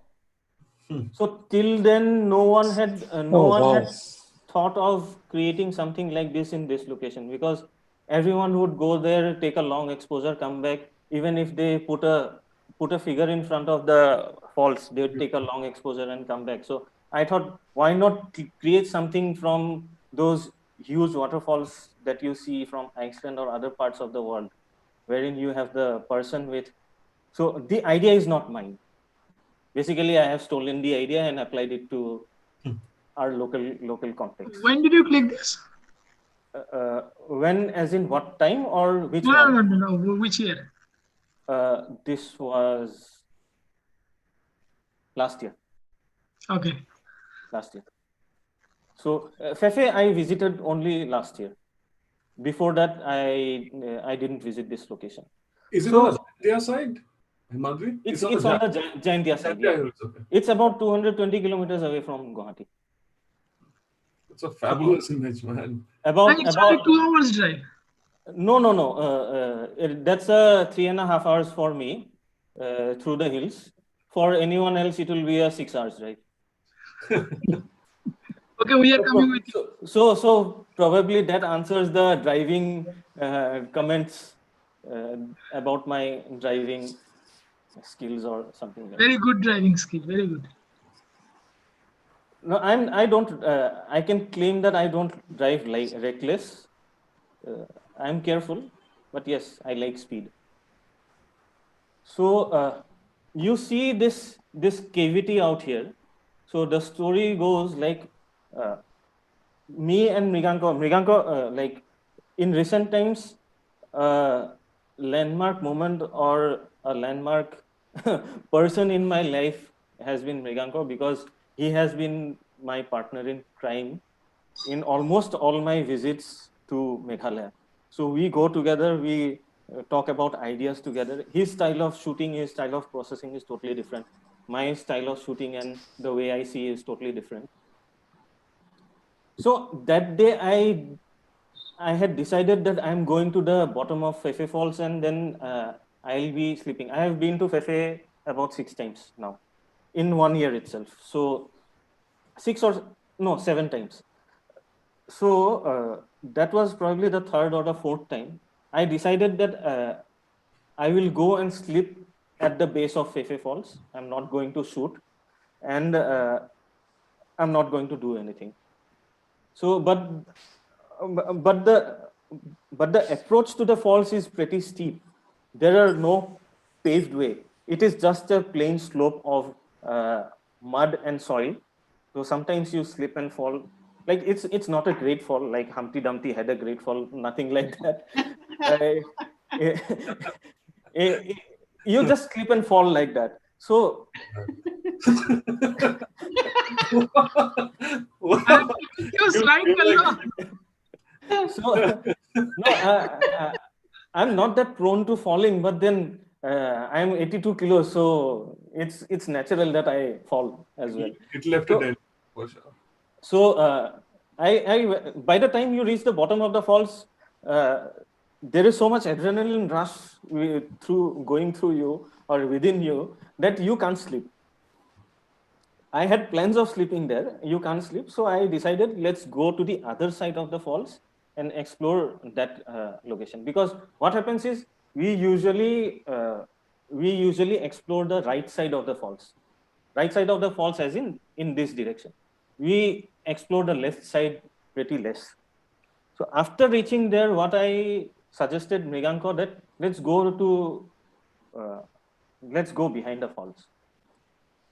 The first thing that he mentioned was पागल हो गया क्या, risky है. So my answer was like ठीक है देख लेते हैं, अगर नहीं कर पाएंगे तो वापस आ जाएंगे. So and on top of that the slippers that he, and yes, I'll talk about it later on. The stone surfaces, the rock surfaces of Meghalaya in and around waterfalls, if they're wet, they are pretty slippery. So there is a technique of maneuvering those rocks as well. So I'll speak about it later on. So his slippers used to slip on those rocks.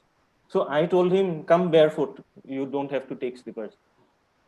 So he left his slippers there. We went barefoot. We went from this under the falls, besides this stone, and we went behind this falls. And that is where I created this. Oh. So this image is captured from somewhere here beyond the falls.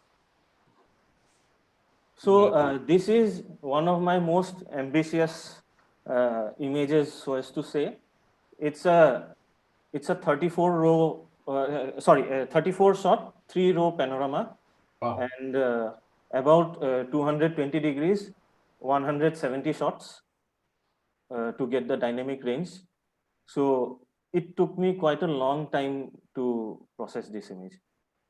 I kept going back to this image and I kept processing it, but then somehow it didn't look correct to my eyes. So I wanted to basically this point is like beyond overhead, like behind your head. This point. So what I wanted to do was bring the entire scene into one image and create something that has not been attempted before from this location or any other locations in. How long did it take you to merge these 34 shots, Himadri? Merging desktop, it took probably 1 hour or so. I don't know. I don't Maybe remember. more, I guess. I just left it in merging. I went out. I probably took bath. I had food. I came back and saw like it's still the panorama is still stitching. Actually, this image was not stitched in Photoshop. Photoshop could not stitch it. I tried it several times. I had to stitch this in PTGUI. So I had to learn PTGUI and then apply it, and so it was a pretty long process. Amazing, man, amazing. I mean, your vision is amazing. Just to think that it exists. Yeah, I think a very important point that is going on, unfolding in front of our eyes is that this is turning out to be a tourism trap for Meghalaya. So Himadri is trapping us into visiting Meghalaya. I'd be happy to. But you already told Sandeep. It's nothing new for you. It's nothing new. No, it is not. Yeah. So, and also, let me tell you to all those, everyone who's in YouTube, this falls is still less unexplored from this side. So there are a lot of things. No, don't tell. No. Still, I'm telling only about 20% of the unexplored things. I'm not giving out the entirety. And it's only for us, only for exploring lights. Yes, absolutely. So, Himadri, there's another point coming specifically for the waterfalls, right? And so Mriganka and Rajiv, they're all basically talking about the leeches, the famous northeastern. Oh, yes. So, I mean, it's there in Western Ghats as well. Come on, leeches won't kill you, man. Counting leeches. Yeah, counting leeches. I forgot about the leeches because they are not important for me. In order to reach Fefe, it's better if you go with gum boots. But then the gum boots, they don't do well over slippery rock surfaces. So, ठीक है, leech थोड़ा सा blood चूस लेगा. And I have had थोड़ा donate कर दो. चूस लेगा. मतलब गिर रहा है, खून चूस रहा है, मतलब कुछ भी हो रहा है, मतलब you're like Rambo shooting. So like you are just in for the experience, and then अगर shot मिल गया तो ठीक है. Yes, leeches are part of the experience, right? Yeah, leeches are part of the experience. No, other locations of Meghalaya. So what do you have to do? So you basically you can take along a pair of gumboots that you can use on those parts which are infested with leeches, and on those parts where you have to cross the stream or go over rocky streams, there you can just take off your gumboots and put on your slippers, or just walk barefoot for that matter. Barefoot is better. Yeah, because and when you're walking barefoot, just put on nylon socks, because nylon socks do well over those slippery rock surfaces. I do not put on because the Crocs that I have, the duplicate 250 रुपए वाला जो Crocs market में आता है, those Crocs are pretty good to give you a good hold on those rock surfaces. So again, the love with panorama continues. This is from the Rukkun trek. Sayan was with me a lot of planning was done by Shayan. I didn't do much planning because whenever he is around, I let him do the uh, like breaking your head part. I had certain things. I had planned the food, or I had planned the the kind of dry fruits, or the kind of packed food that we will carry along with us through this trek, and how many of them we are going to have each day. So break it down to number of days and like that. It's a 8-day trek, uh, and about 90 kilometers or so. You move on from 8,000 feet, you drop to 6,000 feet, and then again you move on to about 16,000 plus feet uh, over a span of 5 days, and then it takes 2 days to come back. Going up, they take a longer period of time because you also have to acclimatize your body. So what me and Sayan did was, I decided, I had been to Ranikhet before, so we decided to go and stay at Ranikhet for 2 nights before moving ahead for with the trek, so that our body is well acclimatized with the height, and then we do well. Also, we had extensive preparation of 2 months, wherein we used to run, we used to walk in the high places of Guwahati. In the previous shot, in the first shot about Guwahati that I showed, Guwahati is is encircled with hills on all the sides. So there are quite a few hilltops to use as your training ground whenever you are going for treks. So it took us about 2 months of training to be comfortable, because from my previous trek I had this experience. You get so exhausted that you don't feel like shooting, you don't feel like capturing images, taking photographs. So I did not want that to happen. So I had suggested Sayan that this is going to happen, so let us train ourselves so that we are comfortable, because in this trek as well, there were trek members who would be totally exhausted by the end of the trek. They would go and lie inside the tents and not even enjoy the scenery. Even if you don't take photographs, just enjoy the scenery outside. But then you can't do it because some some of the treks people undertake, they are not well prepared. Also, this is around 7-8 shot panorama. I don't like this image for the fact that there is a loss of balance in this image. I would have preferred shooting it from further left, but then you could not go further left unless you go to another ridge. So I'm happy with it, with whatever it is. So this is Trishul. This is the first peak, second peak, and third peak of Trishul. And this is, if I'm not mistaken, this is Mrigathuni, and Nanda Devi is somewhere far beyond. So this immediately the next day after capturing this image was a process of self-discovery as well.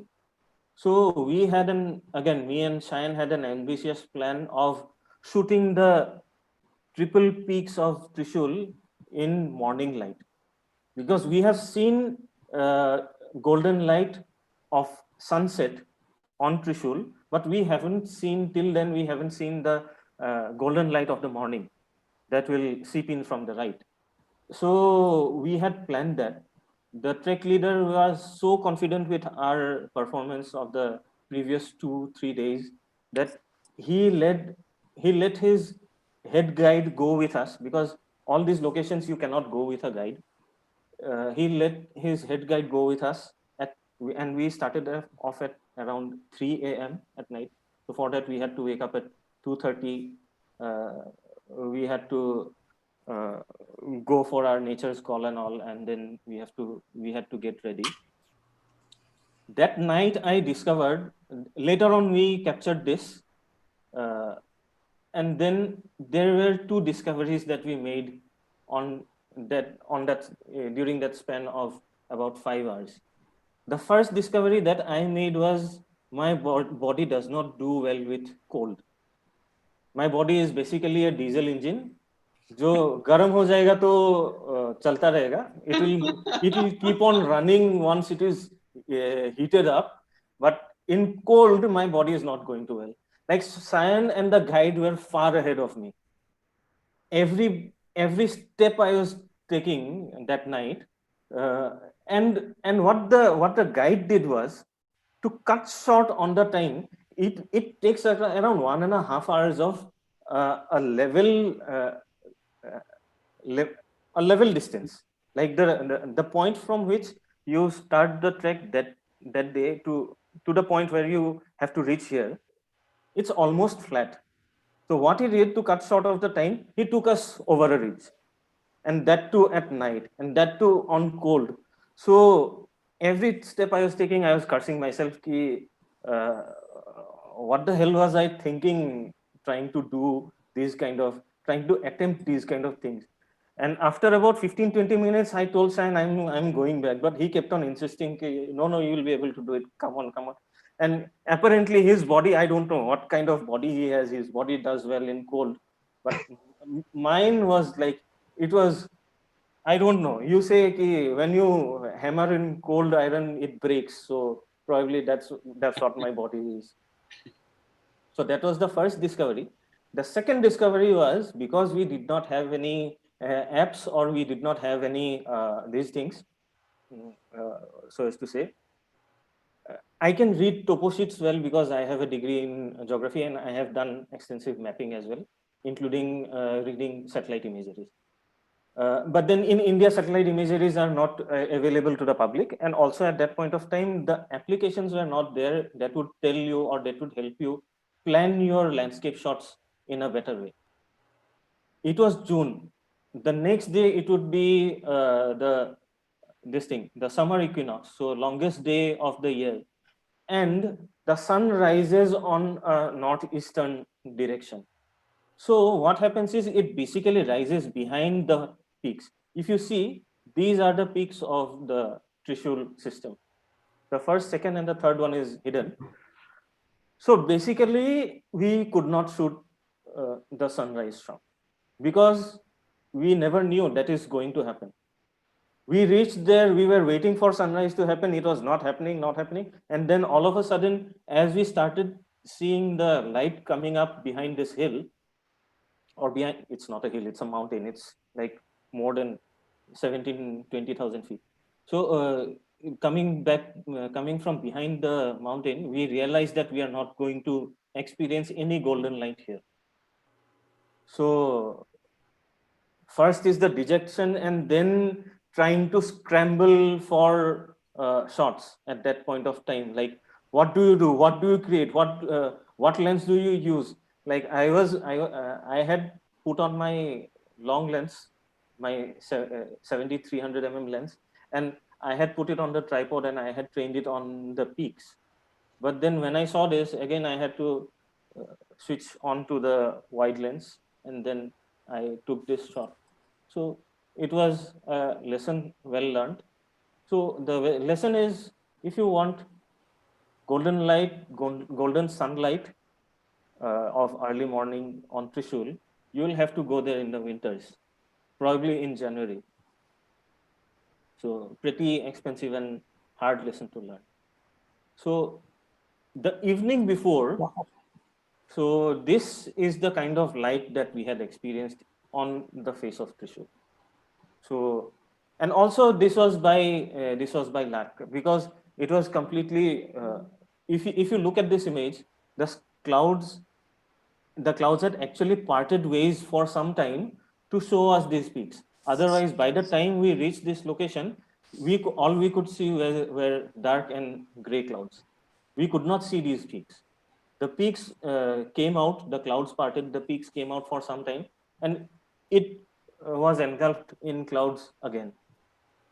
So I was inside the kitchen tent, and suddenly Sayan, he was outside, he barges in. I think we should go out. We picked our cameras, we knew the location from which we had to shoot. It was a downhill sprint of about 100 or 200 meters. We sprinted back to that location. We literally sprinted back to that location because we knew what is going to happen if we miss this. So hands were shaking because you were already exhausted with that sprint, yet you wanted to create something or wanted to capture something that would give you again uh, a memory of a lifetime. So that's the zoom part or zoomed in shot of Trishul. That is the Trishul 1 peak. That is the Trishul 2. The Trishul 3 is hidden behind this massive. So next day, we went on ahead to reach Rupkund. So that day was also a day of self-discovery as well. I had totally throughout this trek, I used to be the first person to reach the base camp every time. I had made it a point that I'll reach there first, I'll take some rest, and then I'll move around to take photographs. I would take part in the firewood collecting process as well, which some people, me and Shine both used to take part, because that used to be the acclimatization process where you trek up but you sleep down.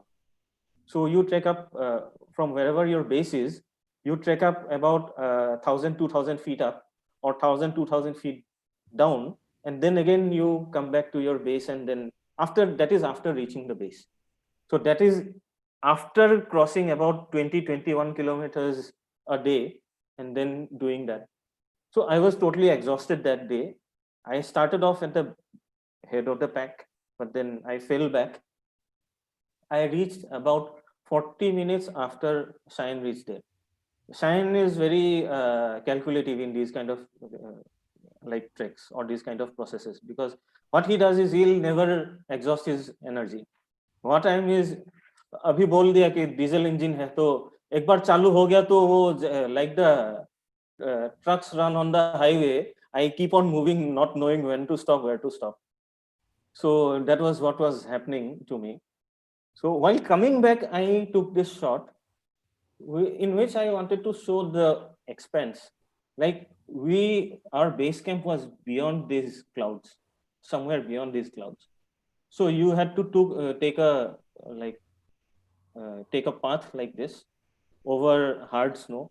One particular section of this trek, we had to hold on to the ropes because it was slippery and also water was coming down. It was the month of June and the snow had started to melt. Why we decided on June was because a lot of people go to Rupkund trek in September or October. But why we decided on June was because we wanted a bit of snow. And we wanted the Emerald Lake of Rupkund to stand out in a surrounding of white snow. So that is why we decided on June. And also because Cheyenne has one of the best images, not one of the best, the best images of Rupkund. So I never posted my image of Rupkund because he went up to a position from which he could take a better shot. So this was one image while coming back again to show the expanse. It was sometime around 10:30. Also, even on this day, we were supposed to leave at 2 because as the sun comes up from behind the ridge, the snow starts melting fast and it becomes slippery and risky to trek during those conditions. So you have to come back from Rupkund at around 8:30. So we started off sometime around 5. We reached there sometime around 8:30 or 9 o'clock, and we came back around 9:40 or so. We were already behind schedule by 1 hour. So apparently, somewhere here, one of those stupid trekkers, they tried some exciting stuff. And the next day, after we completed our Rupkund summit, the next day, one guy died somewhere here. What happened was, he wanted to take the thrill of sliding on the snow. So he just dropped and he slid down. if you see somewhere here, there is a steep fall. So Wow. one of the guides, he went behind that guy, he broke that guy's fall, but he himself fell over over the this over the rock surface. He fell down and he died. God. So the entire trek, Rupkund trek for that season till October was cancelled that day onwards. There are these trekkers who act irresponsibly. There are these trekkers who litter the place, who spoil the place, and that is primarily one of the reasons why Rupkund is off limits to group trekkers in today's date. If you are a solo trekker, if you are a mountaineer or if you are a climber, then probably you could go to this location. But as a group or with a group of friends, you cannot go to Rupkund now. I So think this, that's a good, pardon?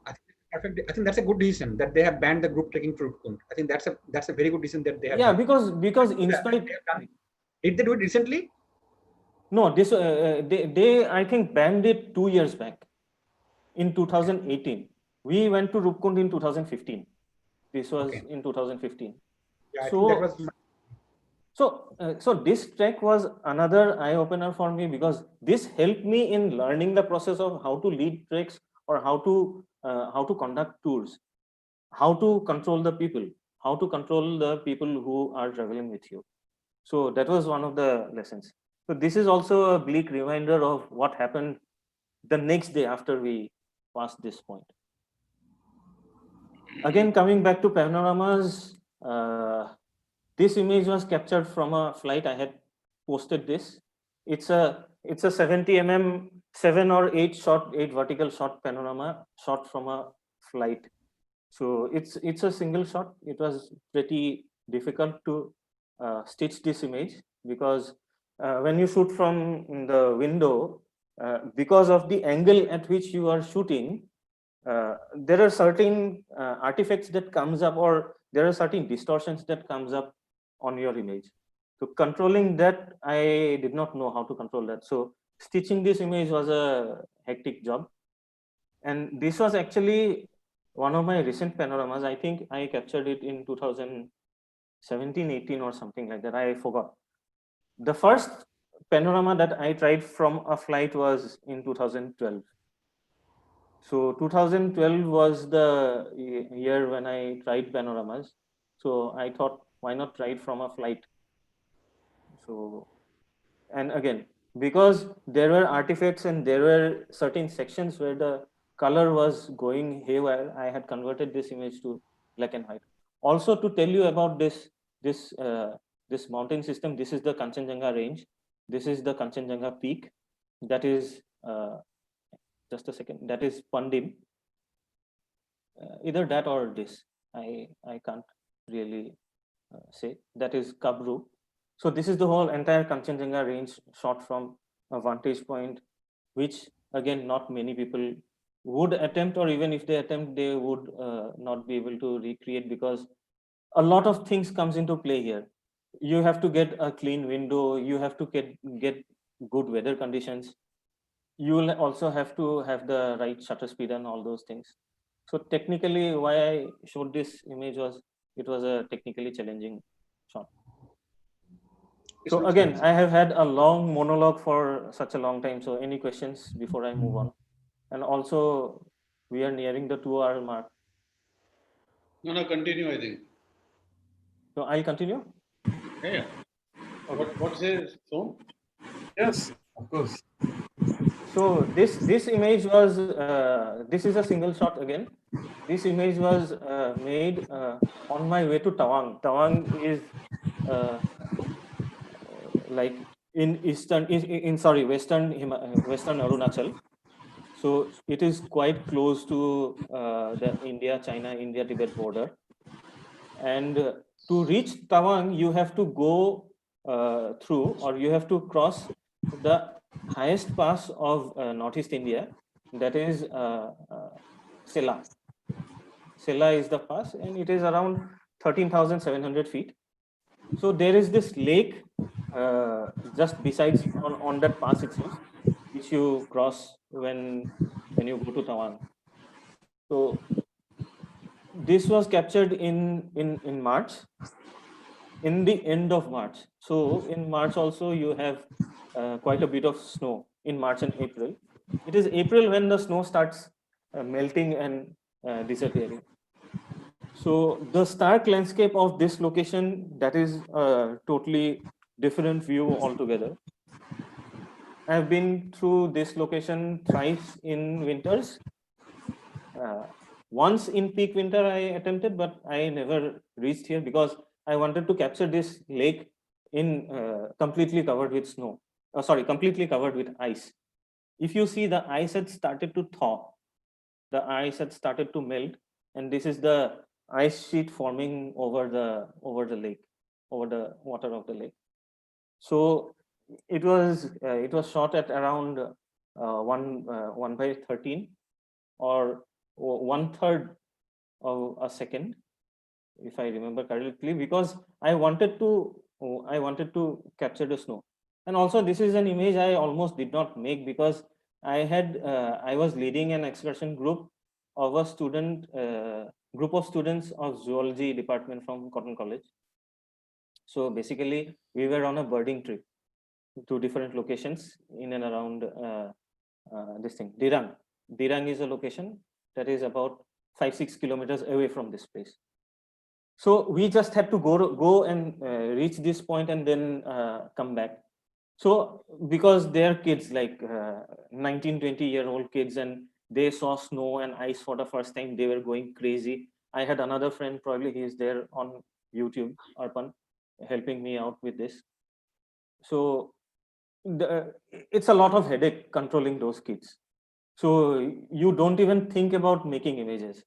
But I was carrying the camera with the hope of capturing a few record shots or a few group activity shots so that I can present them to other prospective clients as well, that this is the kind of work I do. So it started snowing, and we started shooing off those kids back to the vehicle we were traveling in. It was a traveler. I think it was, I don't know how many seater, 24-seater traveler. So there were around 20 kids. So that is when I captured this image. Yeah, beautiful. What was the time of this shot? What time of the day? It was noon. It was sometime around 12 or 1 o'clock, if I remember correctly. It was completely overcast. And apparently 2 days after this image was captured, there was a complete blockage of the road because there was, again, snowstorm, blizzard, and the area was covered in thick, like 3-4 feet of snow, and it remained cordoned off and closed for another 4-5 days. So it was another lucky visit. Had we been 2-3 days late, we would not even have reached this location, and I wouldn't have created this image. The composition is like right on. And Himadri, what were the temperatures like at this spot? The temperature was not that low. It was probably -2-3 degrees. But at this location, because the height is 13,700 feet, you have similar to Icelandic winds. If you are not careful, then the snow, the wind will take you off your feet. Like, it won't throw you away, but it will definitely take you off your feet. So what we do is, whenever we cross this location, we ask, if they are photographers, we ask them to walk around with the entire load of the backpack or camera bag that they have. So also, not many people can do well in this height because you are inside the comfort of your vehicle. The moment you step out of the vehicle, the cold and the wind hits you hard. And also, because it is at such a height, the level of oxygen, it is around 50% or 40% of what we are breathing out here at sea level or close to sea level. So people start feeling dizzy. They have blackouts. There have been people who have had blackouts, and then there have been travelers with me who would drink up to beat the cold. But then that is one of the worst things that you could do when you are up in the high Himalayas. Now, if you are a local person, then drinking is just like drinking water. But if you are from the plains, then that is something I totally ask you not to do. Because yes, if you're feeling cold, then stay inside your car, or immediately after coming out of the car, do not get excited, do not run around or do not rush around. Take 100, 200 small steps, slow steps, and then I'm sure Jassi ji and others have faced the same thing in the high passes of Ladakh as well. Yeah, absolutely. So this is from Sikkim, Oh Yumthang. man. It's a single shot, shot at around 290 mm using a crop sensor body. So that is approximately 400 mm. 400 to 500, yeah. This was captured in 2014. So I had 7300 mm. Right now I have a 7200 mm lens. I do not have anything beyond. So if I have to shoot anything beyond that, I just borrow from my friends or something like that. So this was captured there. So it was almost noon, but then the moon was setting, and I wanted to do something with the moon along with the landscape. So I captured this by moving a bit, because the moon was initially, when I saw the moon, was beyond this place. So the moment you move left or right, you can place the subjects according to how you want it, provided there is room for movement. So I had enough room for movement. I moved around. I have similar, even Cyan has moonshots from this location, but then I don't know why he has not posted it yet. So again, I call these the towers of Yumthang. This is in North Sikkim. This is quite close to the India-China border at 0 point. So this is accessible. You don't need to trek. This is like you get down of the vehicle and you see this. So this is like you see these peaks here. These are the same peaks. So, but these two images were captured about 4 years apart. This one was captured in 2014. This one was captured in April 2017. So in April 2017, I was on a solo 4-wheel trip of north, west, and south of Sikkim. I could not go to the east. So one night, just I decided that I'll have to go to Sikkim. So next morning, I tell my parents के bags pack कर लिया, मैं सिक्किम जा रहा हूँ, जाके phone करूँगा. I'll call you up from Sikkim. I reached there. I have a sister, Muboli Behan. So I stayed up with them. I traveled a bit with them as well. So I had extensively covered the southern, western, and the northern part of Sikkim in my Khatara Maruti 800. So people call it Khatara, but then it's a beast. Yeah. So People this was a legendary Maruti 800. yeah, that is what my friends call it. Like very Markadama style, fog and land drama. Yeah, this is actually, I processed it recently. So the Mark Adamas or TJ or Alex Noriega, or for that matter, Carl, even we had that session with Carl. So I actually processed it after that. So that helped a lot in. It's beautiful. And whenever I shoot my images, I shoot it in flat mode. I do not shoot it in landscape or probably picture control. It's just a practice. It does not matter whether you shoot it in flat or whether you shoot it in. Pardon? What is the flat mode? You have the in Nikon systems. You have that picture control where you have the standard mode. You have the neutral mode. Yeah, I think it's a flat profile. You are not adding any profile as such. It doesn't work on RAW. But Yeah, it's it's Right, still right. sort It of doesn't work. feeling in the screen when you're looking at the LCD screen of the camera. Right. Some idea as to how it will look.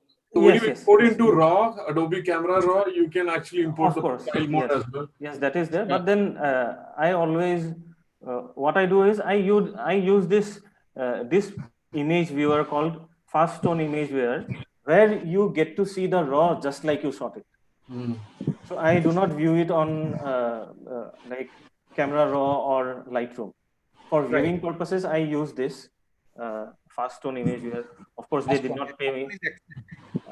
I have been using this since 2013. It's a free software, Yeah. and it's a pretty good software actually. Yes. Yeah. I kept So using that since 2010, and it's yeah, so you can definitely see the influence. So when you see the original image, it is just a flat image with a lot of clouds and all. So I and also while processing my images, I sometimes send off my images to Cyan or at times Mriganko to see, because the more you look at your computer screen or your image, the more you tend to lose out on the mistakes that you might have made or the blemishes that might be there in your images. So a second pair of eyes always helps. So my Cyan has played a very important role in my improvement in processing as well, because he keeps on telling me go and check. I am not a person who discovers things in internet. He's the guy. He'll discover it. He'll do a bit of study on it, and then we will discuss, and then we will go ahead with it. So and just for not getting confused, like which Sion is that? Like there's too many Sion in my friend list or in your Cyan list. Chakravarti. Chakravarti, okay. Cyan Chakravarti. Yes. Sorry about that too. So it's not. No, it's totally fine. No, yeah, separate friends. Don't worry. Yeah. Oh man, No conflicts. you are So- killing this session. Thank you so much. I had posted a comment on, actually all these images I had kept it for a later time, whenever I'll be doing a solo exhibition or whenever I'll be doing an exhibition on some prestigious location or gallery. So I had kept these images. I think these are good enough to be exhibited. I Yeah, hope. definitely. It's good enough. You mean? It is definitely one of the, it's a killer image. So this image was captured like quite close. This image and this image were captured quite close to one another. Probably half an hour, within half an hour of each other. So both these images are again from North Sikkim, Yumthang Valley. So to reach this location, you have to take hired vehicle. You cannot go there on your own vehicle. You have to hire vehicles from Gangtok. Yeah. So then coming to layers, like this is from Nagaland. I had posted this image on Facebook, and that is when I was introduced to TJ by Som. So this is from Nagaland during one of my treks to the Zuko Valley. So everybody, we were waiting under a shed for the rain to subside or rain to get over, and through the rain I saw these layers. So again, the raw image, it is a flat featureless image which no one was interested in capturing, but then I shot this with a 300 at 300 mm, and then I cropped it a bit so that only the layers stay and the distractions are not there. I hope this image will be better viewed if you turn off the lights, or if you, Yep. Right now I can see two of the images, one behind you and one in my screen. yeah, the same image that I have behind me. So again, this is I haven't yet done any tours in Bhutan, but I was supposed to do 3 this year, starting in April. So hopefully this year, though it is not happening. So probably next year. And this again was a planned shot. I was traveling from Delhi. I took a flight which would help me get golden light over the Himalayas as we are approaching northeast, or as we are approaching Guwahati. So immediately after crossing the Kanchenjunga range, I came across these layers. So my calculation tells me that this has to be Bhutan. It could be the eastern part of Sikkim or the western part of Arunachal, but I'm almost 95% sure that this has to be the layers of Bhutan. So again, shot from a flight. So again, this was low light 300S crop sensor. The crop sensor does not handle the new crop breed of crop sensors. They are pretty good, but back then 300S didn't used to handle noise well. So pretty noisy image.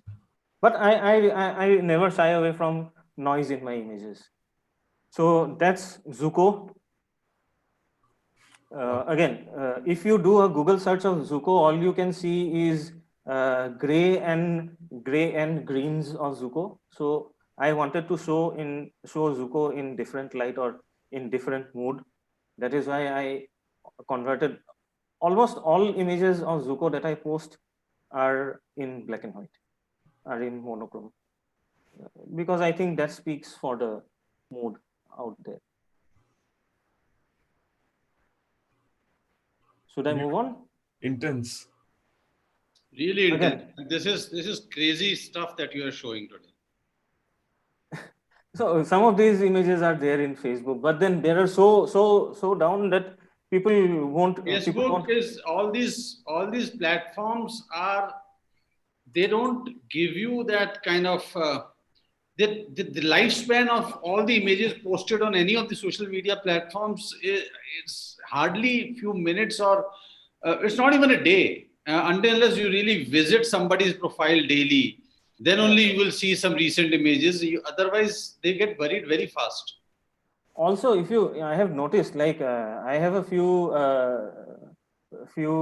brothers, like they are like brothers, not blood brothers, but they are like brothers, like my own brother, Orpon, Uzir, or Uma. Sometimes when I don't like their images for like 2-3 days or a week or so, I stop seeing their images.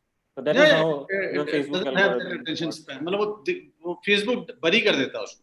हाँ, वही है. So again, layers, coming back to layers, Zuko is full of layers. Just a lot of people would go there with a wide angle lens, but I'd suggest, if possible, again, this is one of the treks. Zuko is approachable via 2 treks. One is the longer but easier trek that takes you 4.5 hours, but it is almost 12 kilometers. One is the tougher but shorter trek that is about 6.5-7 kilometers, but takes you almost 7 to 8 hours, because like you go like this, you go straight up, and then you reach the highest ridge, and then you go down to the valley. So I'd suggest कि carry your zoom lens, और 2-3 लोगों के बीच में भी एक zoom lens हो तो अच्छा है, because you are not going to shoot zoomed in shots always. I think that's a good strategy as well, especially when you are hiking in a group. Yeah, why I suggest you plan your equipment and properly, so that everybody doesn't carry the same kind of set of cameras and lenses. Me and Sayan did the same thing in Rupkund.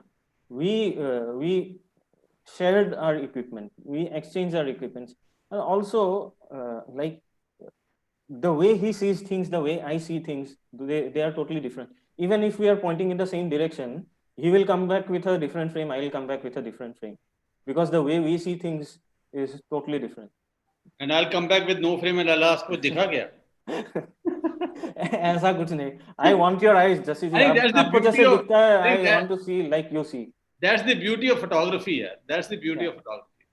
Yes, absolutely. So this image again made some controversy on social media, because people said कि ऐसा Zuko हम लोगों को पहले कहीं दिखा ही नहीं है. We never saw this Zuko. Even when I showed Sayan this image for the first time, this does not look like Zuko, because the internet is full of green and gray Zuko. Zuko, if you visit Zuko in August or September, you'll get crazy skies and crazy sunsets. I don't know about sunrises, because again, when you shoot till late at night, you relax a bit and you wake up a bit late. And again, the kind of sunlight shots that people have posted, it's already there. So I'd rather explore the night shot.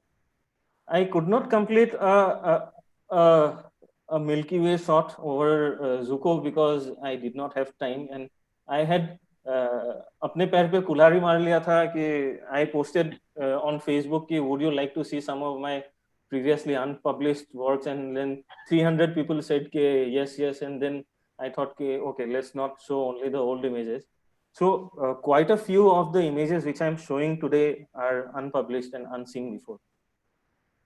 More than 50% of the images. Wow. This is So- I have not seen them. Let me be honest. This is some grand session that for me it's the journey has been amazing so far because I have not seen these images. This is crazy.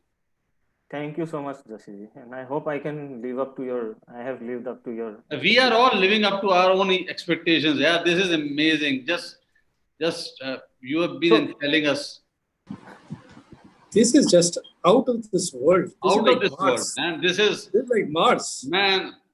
I don't know. I don't know. And I just tweaked the light and contrast a bit. These are natural colors. These are not added colors. Nothing, no color toning. Nothing.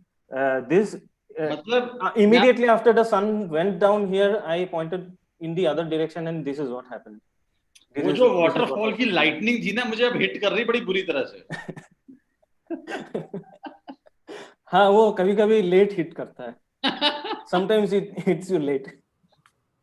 So the same day I had like the clouds cleared up. I had a pretty good view of the Milky Way, and Zuko has pretty good dark skies.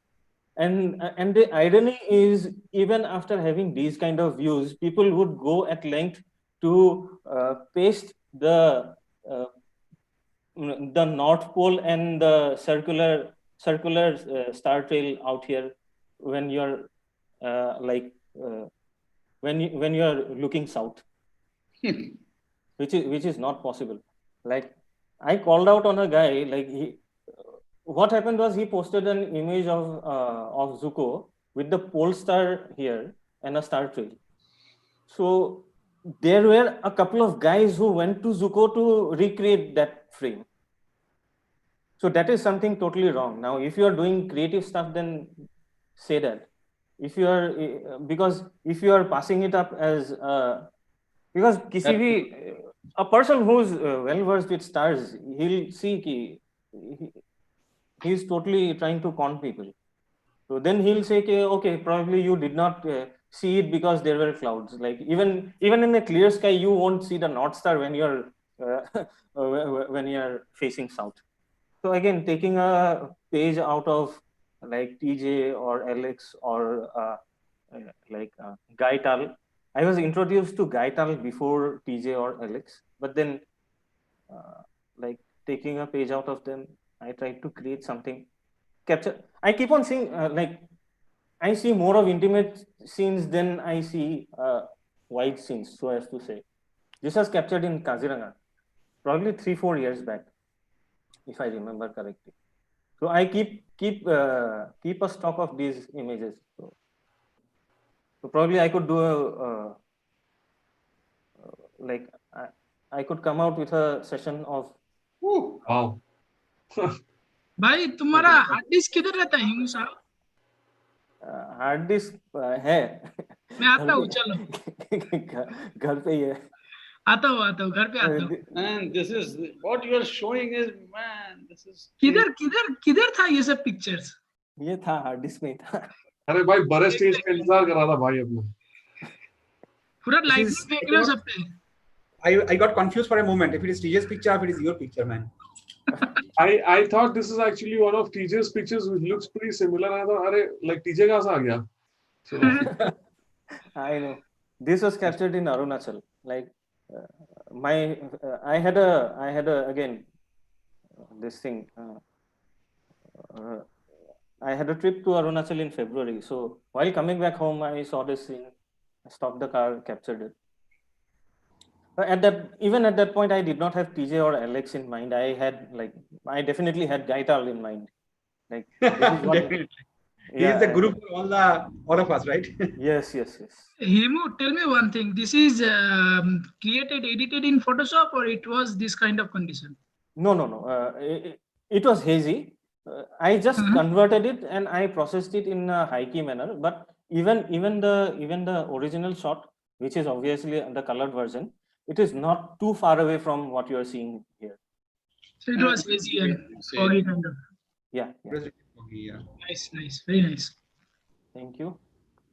So this is from Spiti. So a lot of people have wide scenes and wide panoramas from Spiti. So I thought, I have. It's not like that I don't have, but I'm not showing them.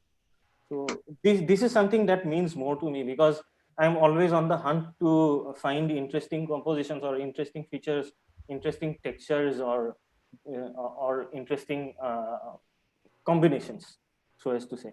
And 70-100 happens to be your favorite lens. yeah, absolutely.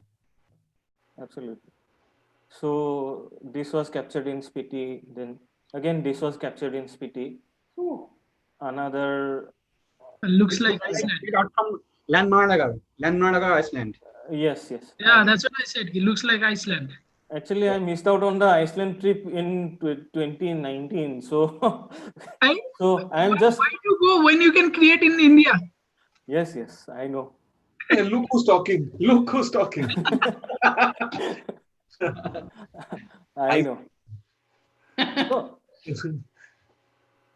So again, this is again from Spiti. Brilliant. Oh, man. Brilliant.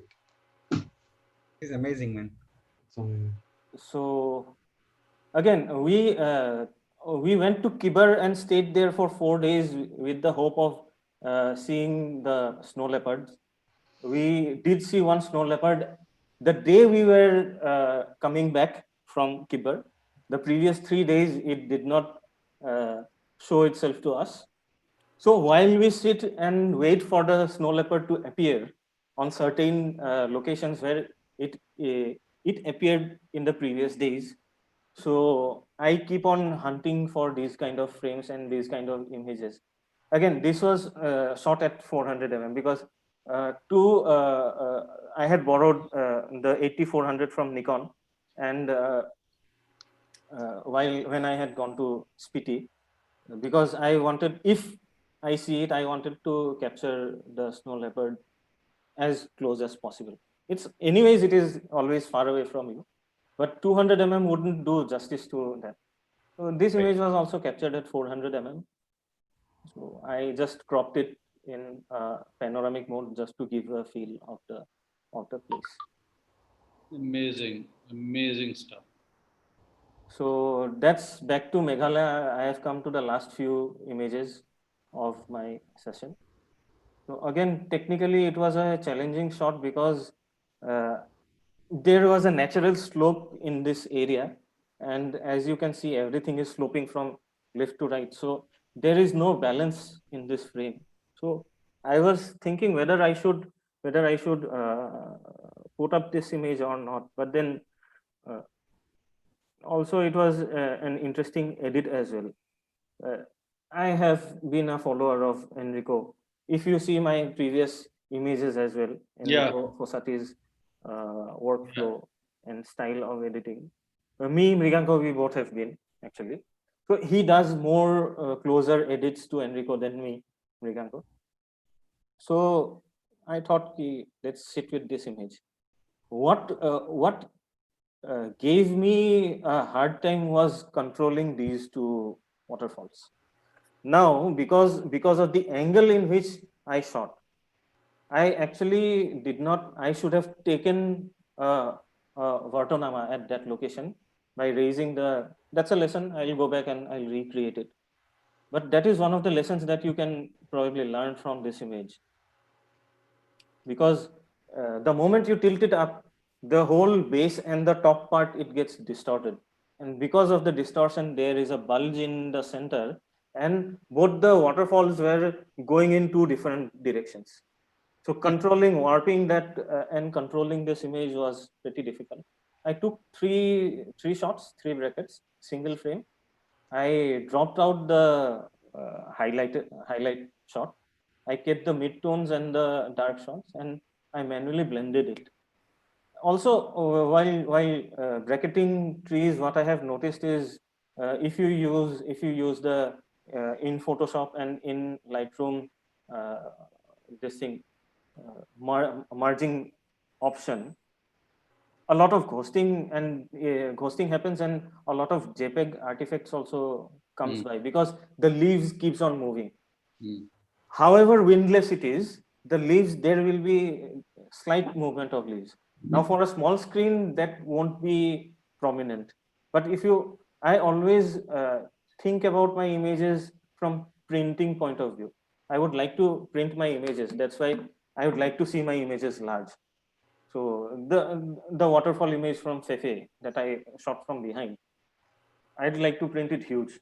So the kind of processing that has to go into it has to be keeping the print print thing in mind as well.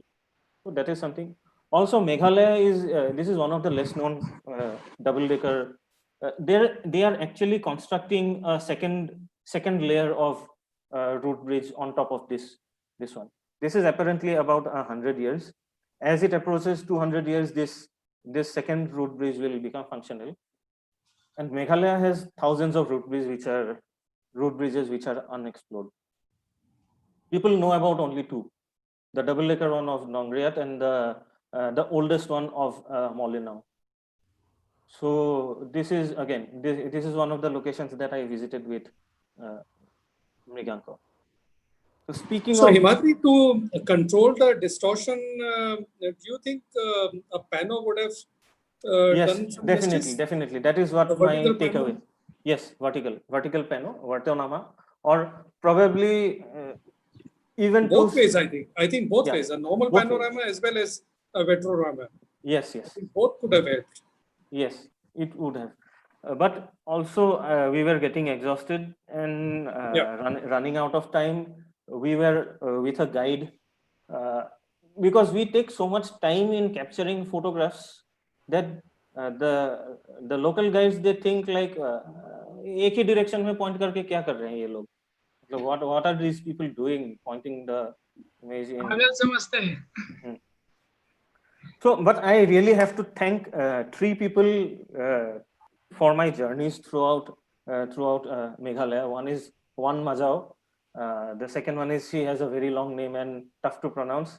Her name is Ilu. She is from Amlarem. And the third one is Lucas. He is also from Amlarem. So they have helped a lot. They are the true explorers. They keep on moving around exploring these locations. We are not explorers. We just see their images. बोलते हैं भाई यहाँ पे लेके जाओ, and वो लोग लेके जाते हैं, and then हम लोग एक दो फोटो खींच के आ जाते हैं और फिर वो पूरे जगह को बर्बाद कर देते हैं. That's what we do.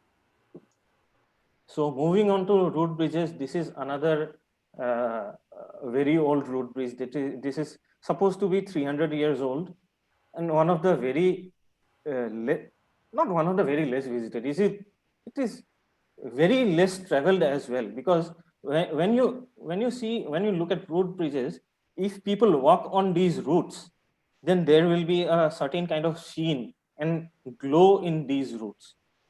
Because people have not traveled here, you have all these algae, fungi, moss, whatever you call them, coming up on the routes.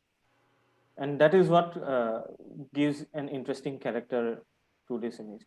And if you ask me how tall, I wanted to place a person here to give a sense of scale, but then in certain cases, the person would be like that tall. Oh man. So you don't get a sense of scale from this. Yeah, you don't get. But then what I want in my nature shots is nature to remain as pristine as possible without any human influence. I sometimes put human elements or other wildlife elements in my nature shots, but not in this. And this was a pretty tough edit because it was a chaos. It was a total chaos. The light was everywhere. The contrast was The contrast was flat. The colors were everywhere. It was pretty. These areas, these spaces were pretty reddish in color. So I had to control those things, and I had to bring out the light gradually on this part, so that there was more light on this part. So I had to bring out the light more on this part, and so that the eyes travels in a particular direction in this image. So this image is from your neck of the woods, Som. This is from Agumbe. So Agumbe is close to Karnataka. It is in the border of Karnataka and Kerala. So I went there for, I am fond of snakes. So I went there to capture Malabar pit vipers at one of the rainforests called Agumbe. So during one of the treks, I knew I'm going to come across this waterfalls because it is quite close to the research center, close to which we were putting up.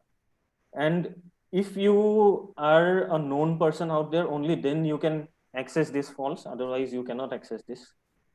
So this image is there with only a few people, and not many people can access it. So, and I would also like to keep this location like that. But it is a dreamy location. I have seen people breaking ferns and putting them on the foreground to make interesting foreground elements, but then these elements are naturally present there. So I wouldn't do that. I wouldn't break a fern or a tree or a twig just to create a compelling or an interesting image. And on top of that, you have the roots through which the water flows. So dream location. I was supposed to go there this year again, but then thanks to Corona. So this is the second largest freshwater lake of India. That is Sonville, after Loktak Lake. And this is in Assam, one of the less explored locations. And the specialty of this lake is these trees. These are known as Hizol trees. Barringtonia something, the scientific name was, and I don't know the English name. So these trees, they stand in water for half of the year. These parts of this lake transforms into agricultural land because the entire area is surrounded with hills on all the sides. All the water comes and goes through this area. That is why this lake is formed. And half of the lake disappears in the winters, but in peak summers, when there is a good level of water, you get to shoot these kind of images. Otherwise, it is very interesting to shoot such images along with the roots that spreads out on top of the land as well. So those are pretty interesting features. So this was captured in 2015. So the moon was there. It was not added, but because I was taking a long exposure, the moon and the stars were trailing. It was actually a half moon, so I thought, why not give the moon a bit of more character and put a crescent moon instead of a half moon. But it was right. The moon has been placed right where it was in the original shot. And to capture this, I was in like chest deep water. Now, when you are in chest deep water, chest high water, waiting for the elements to change, or waiting for the colors, or waiting for nature to create its own art, what happens is you start having pain in your waist when you keep on standing for about half an hour or 40 minutes or 1 hour. We were there for about 1.5 hours. So that this whole, I was busy with just one frame. I did not want to move around, capture a lot of frames. I was busy with this frame. I wanted this whole area to transform. So that is how I captured. And the stars were there, the moon was there, it was added later, but this was initially 2 shots. One shot was taken for the highlights, and the second shot was taken for the darks and the this, to create the movement, soft flow. So this is close to Silchar. Sonville. And in fact, it is closer to Soam's place than Guwahati. So this is one image which you have Daniel Greenwood's image of the Oregon coast, where he has the Thor's Well along with the Milky Way. So I saw that it was an inspiring image. I never gave it a second thought. But the day I went to Fefe, actually the second time I went to Fefe, the first time there was very little water and the water was trickling down. So I did not even give it a second glance, and I just moved on. The second time I went to Fefe, what happened was there was a good flow, and the water was probably going in through this area. So that is when I realized that, okay, you could copy what Daniel Greenwood has done and put it in your own context. So at that point of time, I was using Skyview. So I was just checking out the location of the Milky Way. The Milky Way was further left the first time when I checked it. So it would align with, and it would come straight on top of this hole sometime around September or October. So I kept on visiting this location a couple of times, but every time either it was overcast or there was no water, not enough water going down this hole in this location. So it was on the 6th or probably the 7th attempt. So to tell you about the technicality of this image is the foreground part is a stitch of 3 shots shot in landscape orientation at 18 mm, because I wanted to be as close to the water as possible. That is why I shot it at landscape orientation, 3 shots. And then without moving the tripod, I took a Vartonama of the Milky Way when it came out of 2 shots, at 50 mm, one shot on top of the other. And then this is my second stack. My first stack was from Zuko. I have not been able to prepare it yet because I did not have time. But technically, this is my first stack because I stacked it before I did work on that Zuko image. But yeah, one of the toughest and one of the most challenging images that I have created in recent times. I think, Himadri, I mean, I know you have more images, but I just want to stop. And so I'll finally end something with close to home, that is Kaziranga. And this one was from elephant safari. So I asked the mount to make the elephant wait at this point for about 6-7 minutes, and like if you have done elephant safaris, it never remains still. It is always moving constantly, yeah, back and front. Even if it is standing on a similar location, it is shifting its weight from one leg to the other. So that little shift in its weight is a great shift in your landscape images when it comes to maintaining the level horizon. So this is a Vartonama of 2 shots, and just 2 shots, no bracketing, nothing.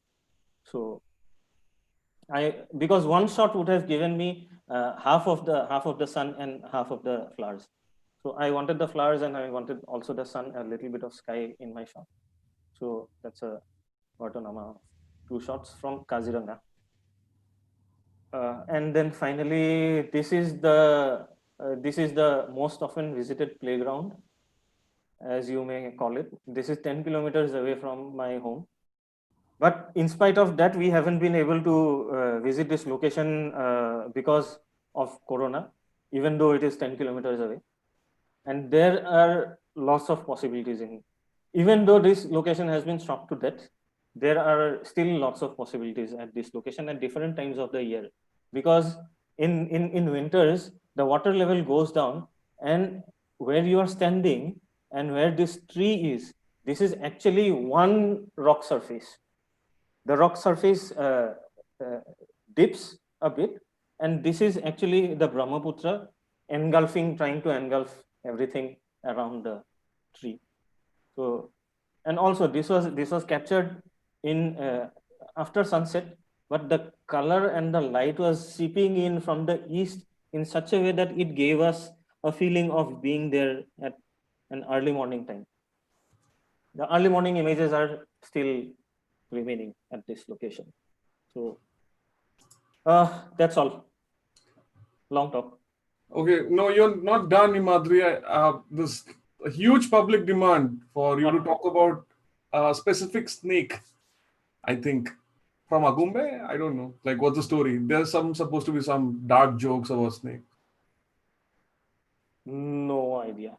Mriganka. Yeah. Just I'm stopping the screen sharing. Let me see. Mriganka is totally scared of snakes. So Okay. he is. But do you have any viper shots with you? Yes, Like, yes, I have. Just okay, give me a second. Yeah. You never got bit, right? You No, never no. got. Okay. Not yet. Okay. And some I'll let you know the day. And I mean, I'm trying to calibrate my understanding with all the ongoing jokes on YouTube. I'm having a tough time, so I keep asking you, like samosa jokes, snake jokes. Yeah, it's Yeah. Okay, samosa. Yes, just hold on. Okay. Hold on. Yeah. Golden snake. Is there not golden snake. Samosa चाय के साथ. हाँ, समोसा चाय के साथ. क्या कर रहा है हिमाद्री? एक सेकंड मैं ढूंढ रहा हूँ. I was like, this is all lost in translation. Snake with 15 mm, man. Yeah, snake in 15 mm भी है. ये I do not have it in my laptop right now, but let me show you the samosa viper shot. Samosa viper, अच्छा तो ये लीजिए. Wiper को समोसा खिला रहे हो? नहीं, वाइपर का सर समोसा जैसा दिखता है तो दूसरे के सांप pakora. And this is at what mm? No, this is 60 mm, but this was captured like about probably 1 or 2 inches away from the snake. Because it's a very small snake. Like, it's small. It's a small one. Yeah, it is poisonous, but it's small. Can you remove this? Can you remove this, please? Okay. So डर लग रहा है बहुत. So हो गया, बस दिखा दिया. आज रात को नागिन dance. That's it. Sorry, it went beyond 2 hours. No, you don't have to. I wish that we should have started 1 hour early and we could have continued till now. Let me be very नहीं, तब मुझे एक हफ्ते का और. I have no hesitation in saying for team bites the expectation is 3 hours. It's not 2 hours. So Okay. no, I 3 hours. I have no hesitation in admitting that वो मेरे को भी दिमाग में आ रहा था कि तुमने अभी तक क्या किया. मैंने कहा ना, मैं घास छील रहा था. एंड जब मैंने बोरी देखी खाली थी तो मैंने पूछा कहाँ गई घास. कहते घास थी नहीं, तुम छील किसको रहे थे. So मेरा हाल वही दिख रहा है मुझे. So and this has been one of the most amazing sessions across team extra bytes, whatever you might call it, and what we've seen is something phenomenal. And no wonder that the kind of fan following that you have is visible there. It's not politics वाली truck भर के लाई गई भीड़ है वहां पे. It is they are genuinely sticking, and this is probably the first session कि 3 घंटा होने को आया and एक बंदा वहां पे कम नहीं हुआ है. रैंपेज चल रही है YouTube पे. This is insane. Thanks to everyone on YouTube. Wish I could dig a tunnel. I could fly, I could jump, but I want to be there and under your tutelage to understand how do you create those images. That is what I have to. This is what I feel right now. Believe me. नहीं ऐसा कुछ No, नहीं है. seriously, I haven't I'm seen. not. नहीं नहीं, आप I लोग को don't. अलग अलग है. You are Kind of finding images it from different India because which are probably you haven't seen much of these images. That's why you feel. No, Himadri, let me add. So, because I've seen what you have seen, and probably, I don't think, Jassi, Prakash, or Sandeep, Atanu, they have been to our side of the world, right? Now, the images that you have created, right? And I've traveled to other parts of the world also, and we go miles. We go miles to get the kind of pictures, the compositions, the light, right? The elemental coverage that you have to create those. इतना पैसा खराब करते हैं और like वही घर की मुर्गी डाल बराबर, right? So that is the scene. Yeah. And I know from Northeast the kind of jewel it is, right? And I keep Right. bragging about it, what it represents. But what you have captured and presented is absolutely epic. And if this doesn't get people to Northeast, nothing will. Nothing will. That is my view. So नहीं, आने से भी I'll say कि please be a responsible tourist or a traveler, and don't act recklessly, because quite a few locations they have put up hefty entry fees and all just to discourage people from going in. But then वहाँ पे क्या हो जाता है, पैसे का खेल हो जाता है कि मेरे पास पैसा है, मैं पैसा देके घुस रहा हूँ, मैं मेरे को जो मर्जी मैं वही करूँगा. I'll do whatever This I is want. But notwithstanding anything, I mean, all those things are good and bad and everything. Right. This session has been an eye-opener, a complete eye-opener, at least for me. मैं तो कह रहा हूँ, मैंने कहा मैं हिंदी में बोल देता हूँ कि मैं गुरुजी आपके ट्यूटिलेज में आना चाहता हूँ. ऐसा कुछ नहीं. Put it, यार, I'm not joking. This is how I feel right now. True. The images really. It has been a different level. It's been a different level. I have seen images, but not that quality. Seriously. No, Thank you so seriously. much. And that's why I don't normally visit India. I have interest visiting Ladakh because I have seen images from there. I know how beautiful that place is, but I don't see images from other parts. That's why I don't get that interest to go there. आ जाओ आप लोग. Himadri, 100% are. Himadri, when this lockdown started, I think, and I continue saying this, I might not sound very nice. I might sound very awkward, but I have said this earlier, and let me repeat it today, that everything happens for a reason. And I think COVID came for a reason. If I look at from my perspective, if not for COVID, if not for lockdown, I don't think that we would have interacted. I would have come in touch with Som or Atanu or you in particular.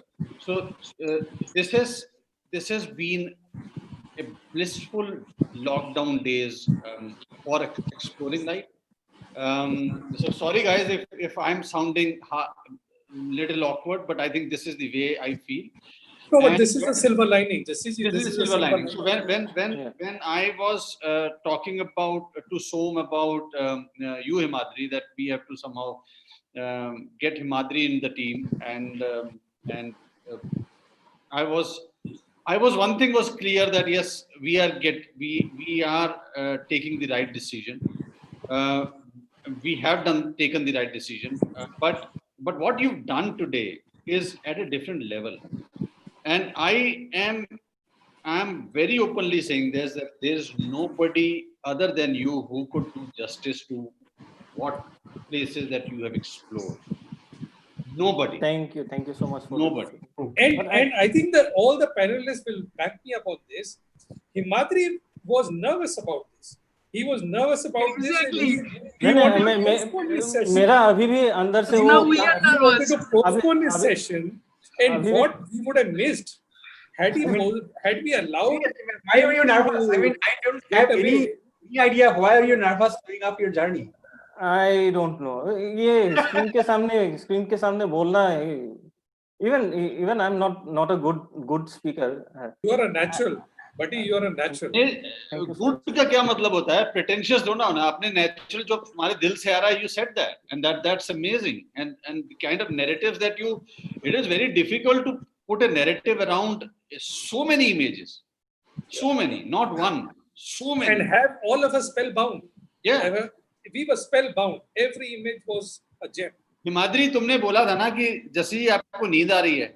Let me be honest. Today has been the day when I woke up at 5 o'clock. At 7 o'clock, I was in my office, and from 7 till now, I'm sitting in my office and working. I just went to have lunch. I went to have breakfast in the morning. And I've been sitting. So it's been a tiring day, and believe me, it's been. I feel that as if I can stay awake the whole day, whole night now, and I'm not joking. Anyways, I think so. मेरा एक सवाल है यार, इसका जवाब दे दो तो बस धन्य हो गए. ये करते कैसे हो यार? पता नहीं. I two things. When I'm in the field, I think I'm on a overdrive of patience. I could stand on the same location at the same spot for 7 hours just to not even move, just to get a shot. That is what I can do. But at the same time, I don't know. I'm very impatient when it comes to processing images. So anything that takes more than 10-15 minutes, I just leave it for a later day. But then इसके लिए निकालना पड़ा. तो ऊपर से कुल्हाड़ी मार ली कि नया शॉट्स देखना है क्या. सब लोग बोल दिया देखना है तो अभी तो दिखाना ही पड़ेगा. तो इतना नया शॉट पकड़ के बैठा हुआ और मैं इधर पिटारा ढूंढ रहा हूँ तो एक भी शॉट निकला है कहीं से एडिट करने के लिए. नहीं, अभी बस आधा ही दिखाया है. अरे बाप रे. So we need to have 2 sessions. No, because what I'm passionate about is whenever someone gives you work, whether it is for documentation. जैसे कि I mentioned I went to Zero thrice in 2014. So all those were documentation work. But even interesting images comes out from those kind of works. So जैसे कि कभी कोई corporate social responsibility को लेके एक काम कर लिया, या कभी ये हाउ टू से working creating stories for people who are based on resource based livelihoods. So वैसे kind of shots people they don't see, so वो सब जमा करके रखा हुआ है to bring out those stories some other time, some other day. So I thought of putting out those stories through my website and blog. Lekin again, I am very bad at this.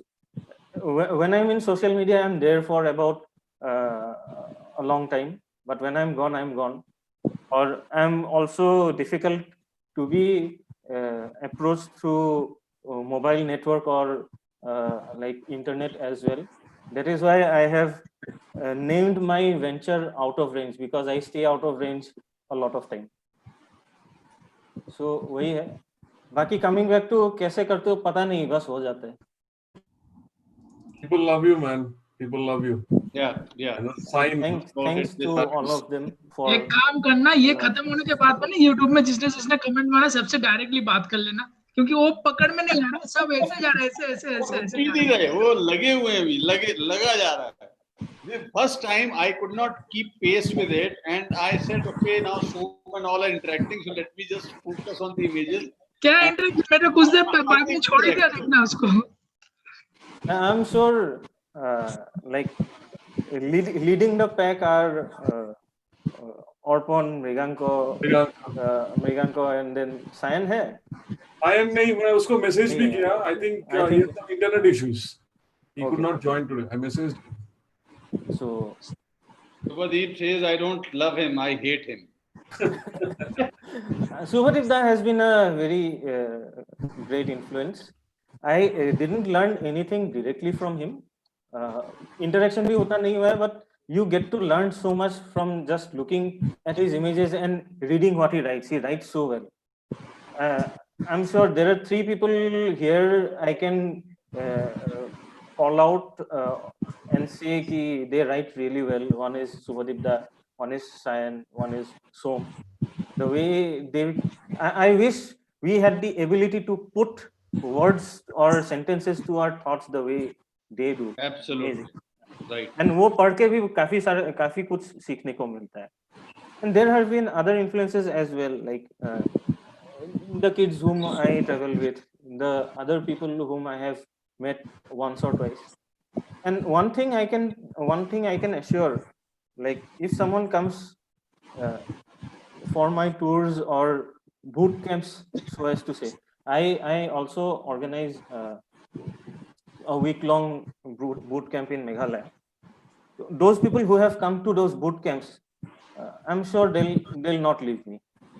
I at least have 80% of retention. The same people came back the next year. And Let's do this. Yeah, let's do this. Let us. The moment COVID thing really goes away, I think the first thing that we are trying to do is Northeast, and let's do this.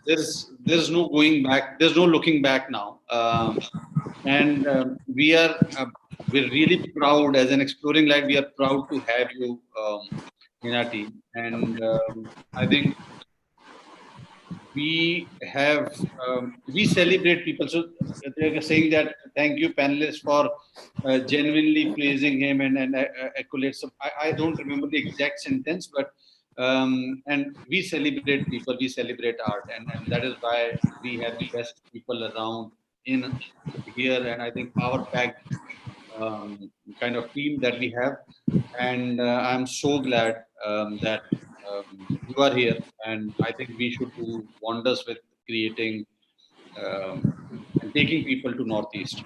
But thank you so much. मेरे दिमाग में बहुत सवाल थे यार. मैं क्या करूँ? तो सवाल पूछ लीजिए. वो मैं यार हेल्प करो थोड़ा सा. ठीक है, एक्सटेंड हो ही गया है तो एक्सटेंड कर लेते हैं. I'm there to answer whatever you have in mind. And also coming to speak of whatever you mentioned, I would also like to add that ever since I have got into photography, my attempt has always been to look at collective growth. There has been that has been like pretty difficult because if someone comes and joins you, they have their vested interests. They have their own probably goals to achieve. Once they achieve their goals, they just leave you.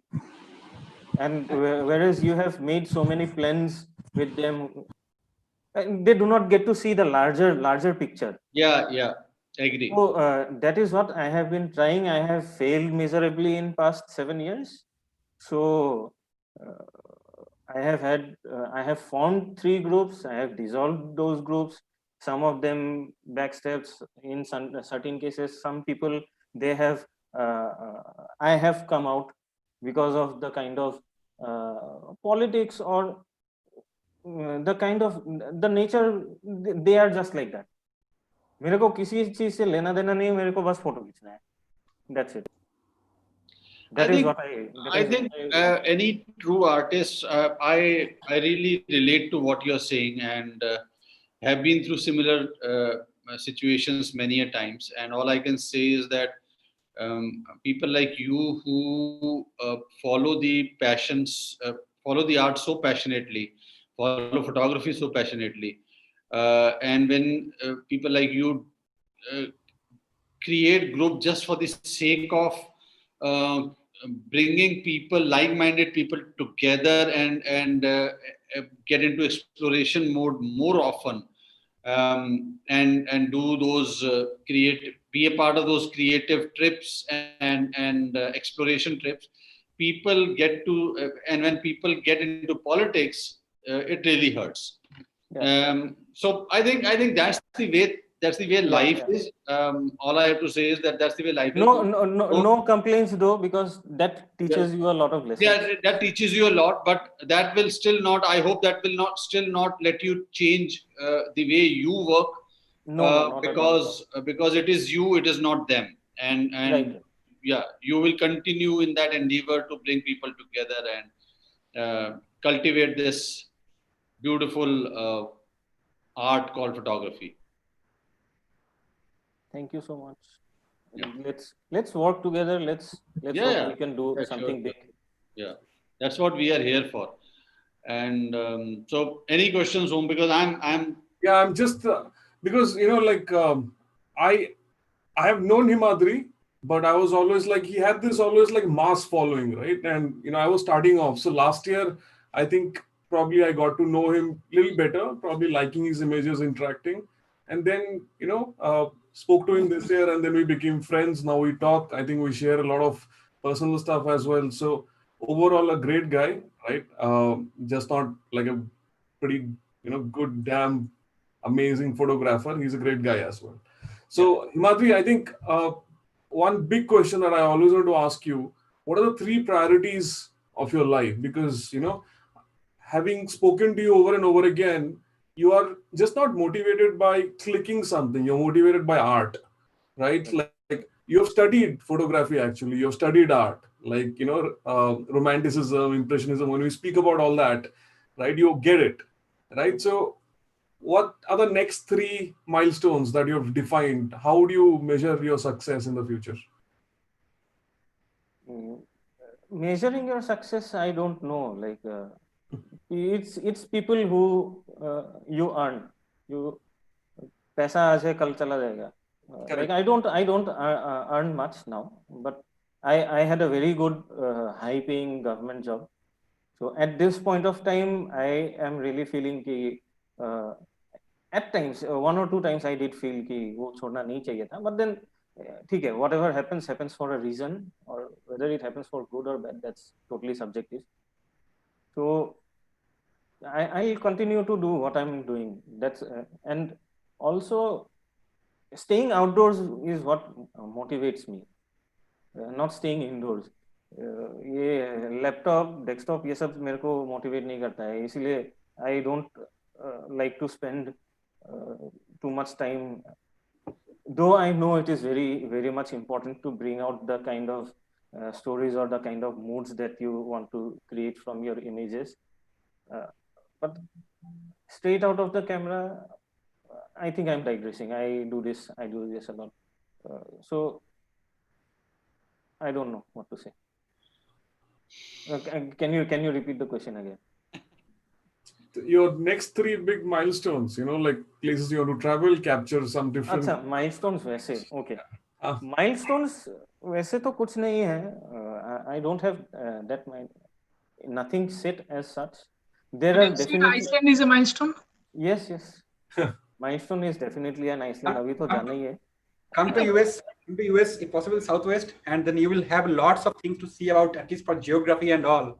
Yes, like all different kind of landscapes and all, and as long as I am here, I will take you to all those spots, cool spots.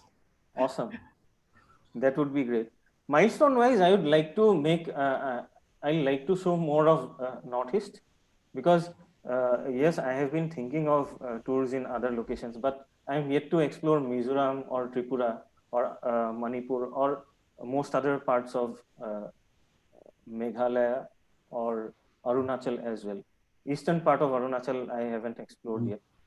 Exploring is not the right word. Like the roads are always laid out by someone else. All you do is you just follow the path. But then when it comes to capturing images, not many people do. Say for example, the trekkers. We have been having this debate and this discussion continuously, even in our Instagram sessions, even here. Trekkers don't take photographs, and photographers, they don't trek much. And again, to create those small intimate scenes of Spiti, you have to fly from Guwahati to Delhi. Then from Delhi, you will have to go to Simla. From Simla, you will have to go to Sangla. From Sangla, you will have to, on the 4th or 5th possible day, you will be able to create that one image, which probably might be striking. And then again, coming back also will take that much of time. So it's such a vast country that it takes a lot of time. Even during treks, the Gochela trek, it was like, Gochela trek was 11 days trek. Rupkund trek was 9-day trek. And then Kundli trek was like this, 7 days, but we squeezed it down to 5 days, and it was total torture on ourselves, because we just wanted to do it. And Kundli is again important for me, because we had the entire mountains for ourselves, no one else, just the three of us. Sometimes we would see a bear at a distance, sometimes ibex, sometimes blue sheep. Those were the only other living creatures apart from us. We had, so I'd like to visit more of such locations, less explored, less visited, not less explored, or and less popular. I shy away from popular destination. I am like allergic to too many people. Though that is totally uh, contradictory to my profession, what I do as a profession, because in weddings you'll have to work with people and a lot of people at that. So, but given a chance, I wouldn't shoot weddings. जब हम लोग आएंगे ना तो anti allergic ले लेना, tension मत लेना. नहीं, लाइक माइंडेड पीपल को जितना आ जाए कोई बात नहीं है. We have not seen any wedding shots from you today. बाकी सब वही बोला ना, आधा दिखाया आधा नहीं दिखाया. अच्छा. But चलो हिमाद्री ऑनलाइन पार्ट 2 आ जाएगा, नो वरीज. आ जाएगा. नहीं ऐसा कुछ नहीं होने वाला है. हो गया बस. Even now there is something like कैमरे में देखने के लिए देख के बात करने के लिए and also talking in front of people. Mentor बना दिया तो I always initial 10-15 minutes I'm always scared to whenever the workshop starts. But I think I go with the flow, and then when interaction is there, I think I'm more comfortable rather than speaking to the screen. That's why. Unfortunately, we can't do that. एक बार comfortable हो गया तो छतरी लेके पीछे भागो. No, but you had us spellbound. This was we might have had a lot of questions, but you made us forget all of that. Yeah. We were just spellbound by your stories. My question is only when I can visit next time. Seriously. Whenever, जब भी ये उठ जाए corona. नहीं भाई, high time बता. Just tell us the perfect time when to visit that place. Before you join, I was asking even show me some images. He said check Himadri's profile. Remember so? अच्छा. It was. There are different locations, different times to visit different locations. Like Meghalaya has its own beauty in monsoon, but monsoon it is very difficult to take photographs because when it rains it pours, and sometimes I have had one outing that was completely washed out because it constantly rained for 5 days, and at one point of time we decided to check the amount of time for which the rain will stop. It stopped for 1 minute 47 seconds or so in 5 days. So in the entire amount of time. So that is the kind of range that you have. But then if the rain stops, when the rain stops, you get to shoot waterfalls in full flow. The moment rain stops, a couple of days later, the waterfalls dries up, or it becomes the water flow becomes less because all those waterfalls are rain fed. So different locations will have different timings. So that's it. Fantastic, Himadri. It's been one phenomenal session. I am not getting tired to keep on repeating this. We have already crossed 3-hour mark. Not that we are complaining, but I think we should keep it Right. some more kind of interest alive for Himadri Bhuyan Part 2. And वो आएगा, वो तो आना ही पड़ेगा. नहीं वो कब आएगा वो हम देखेंगे यार, कैसे आएगा वो देखेंगे, but वो आना ही पड़ेगा. नहीं आएगा, मैं नहीं करने वाला. मैं I'll go out of range, मैं बोल रहा हूँ पहले. नहीं.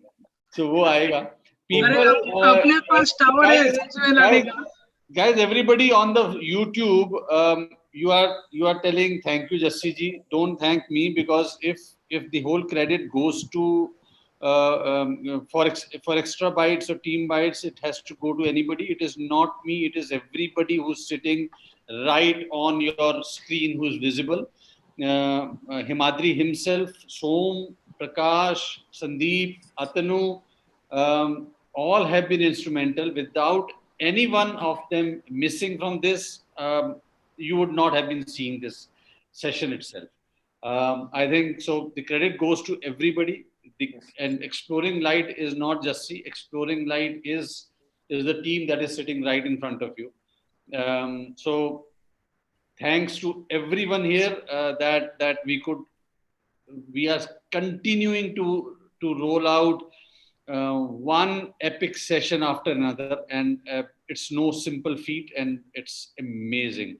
And I must admit, YouTube people out there, they don't know this, but today I was little down in terms of that whether I will be able to pull it off or not because of Himadri, not because we were doubting Himadri, but because of a lot of things that have been going on, and we are also trying to figure out how do we really scale up to the next level. But phenomenal, and the fact that everybody is sticking right now also on YouTube is testimony to that fact. So, so thank you, Himadri. Thank you so much for opening up. Thank you so much for sharing such passionate stories behind every image that you have created. And those stories kind of, and your narrative really showed that passion, inherent passion that is there in you. वहाँ पे कोई बोल रहा है कि जब आप देखोगे हिमाद्री को शूट करते हुए तो वो पागलपन है, the way he shoots. And I think I totally agree. I have not seen you shoot, but I 100% agree with whatever he's saying. I don't know what they say. I just go around and be myself.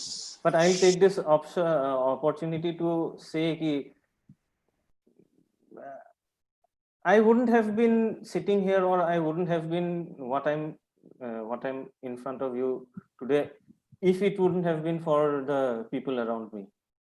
I don't shoot alone. I hate shooting alone. So I always need partners, and I not just shooting alone, doing other things as well. So there have been so many people who have influenced me, who have helped me out. I owe it to all of them. I owe it to you all, because this whole journey of Xtra Bytes has helped me grow so much, which I was not able to do in probably past 4 years. Coming to when it comes to processing, when it comes to visualizing things like, अरे ऐसा image तो मेरे पास वहाँ पे खींचा हुआ था, ऐसे ही डाल के रखा है. So all those things actually helped me put up the images that you have seen today. Otherwise, probably when this would have seen the light of the day, I don't know. So thanks to everyone involved in my life and around me. Fantastic, man. So just before we wind up, one customary thumbs up and all smiles selfie. So I will not be doing thumbs up. So yeah, the smile, wide smile, and yeah. Wonderful. So yeah, guys. So thank you guys on YouTube. So everybody, everybody. I can't read the names also. Mriganko, Rajiv Kumar Datta, Arpan Uzir, everybody, Satyajit Datta, Ramamurthy, Dr. Ramamurthy, everybody, and Sarita, everybody out there. Thank you so much for sticking by, and thank you so much for really making this one huge success session. Thank you so much, everyone. Bye-bye. Bye. Good night, everyone. Good night. Good night, everyone. Friday 8 p.m. again. Yeah. Okay. Bye. Good night.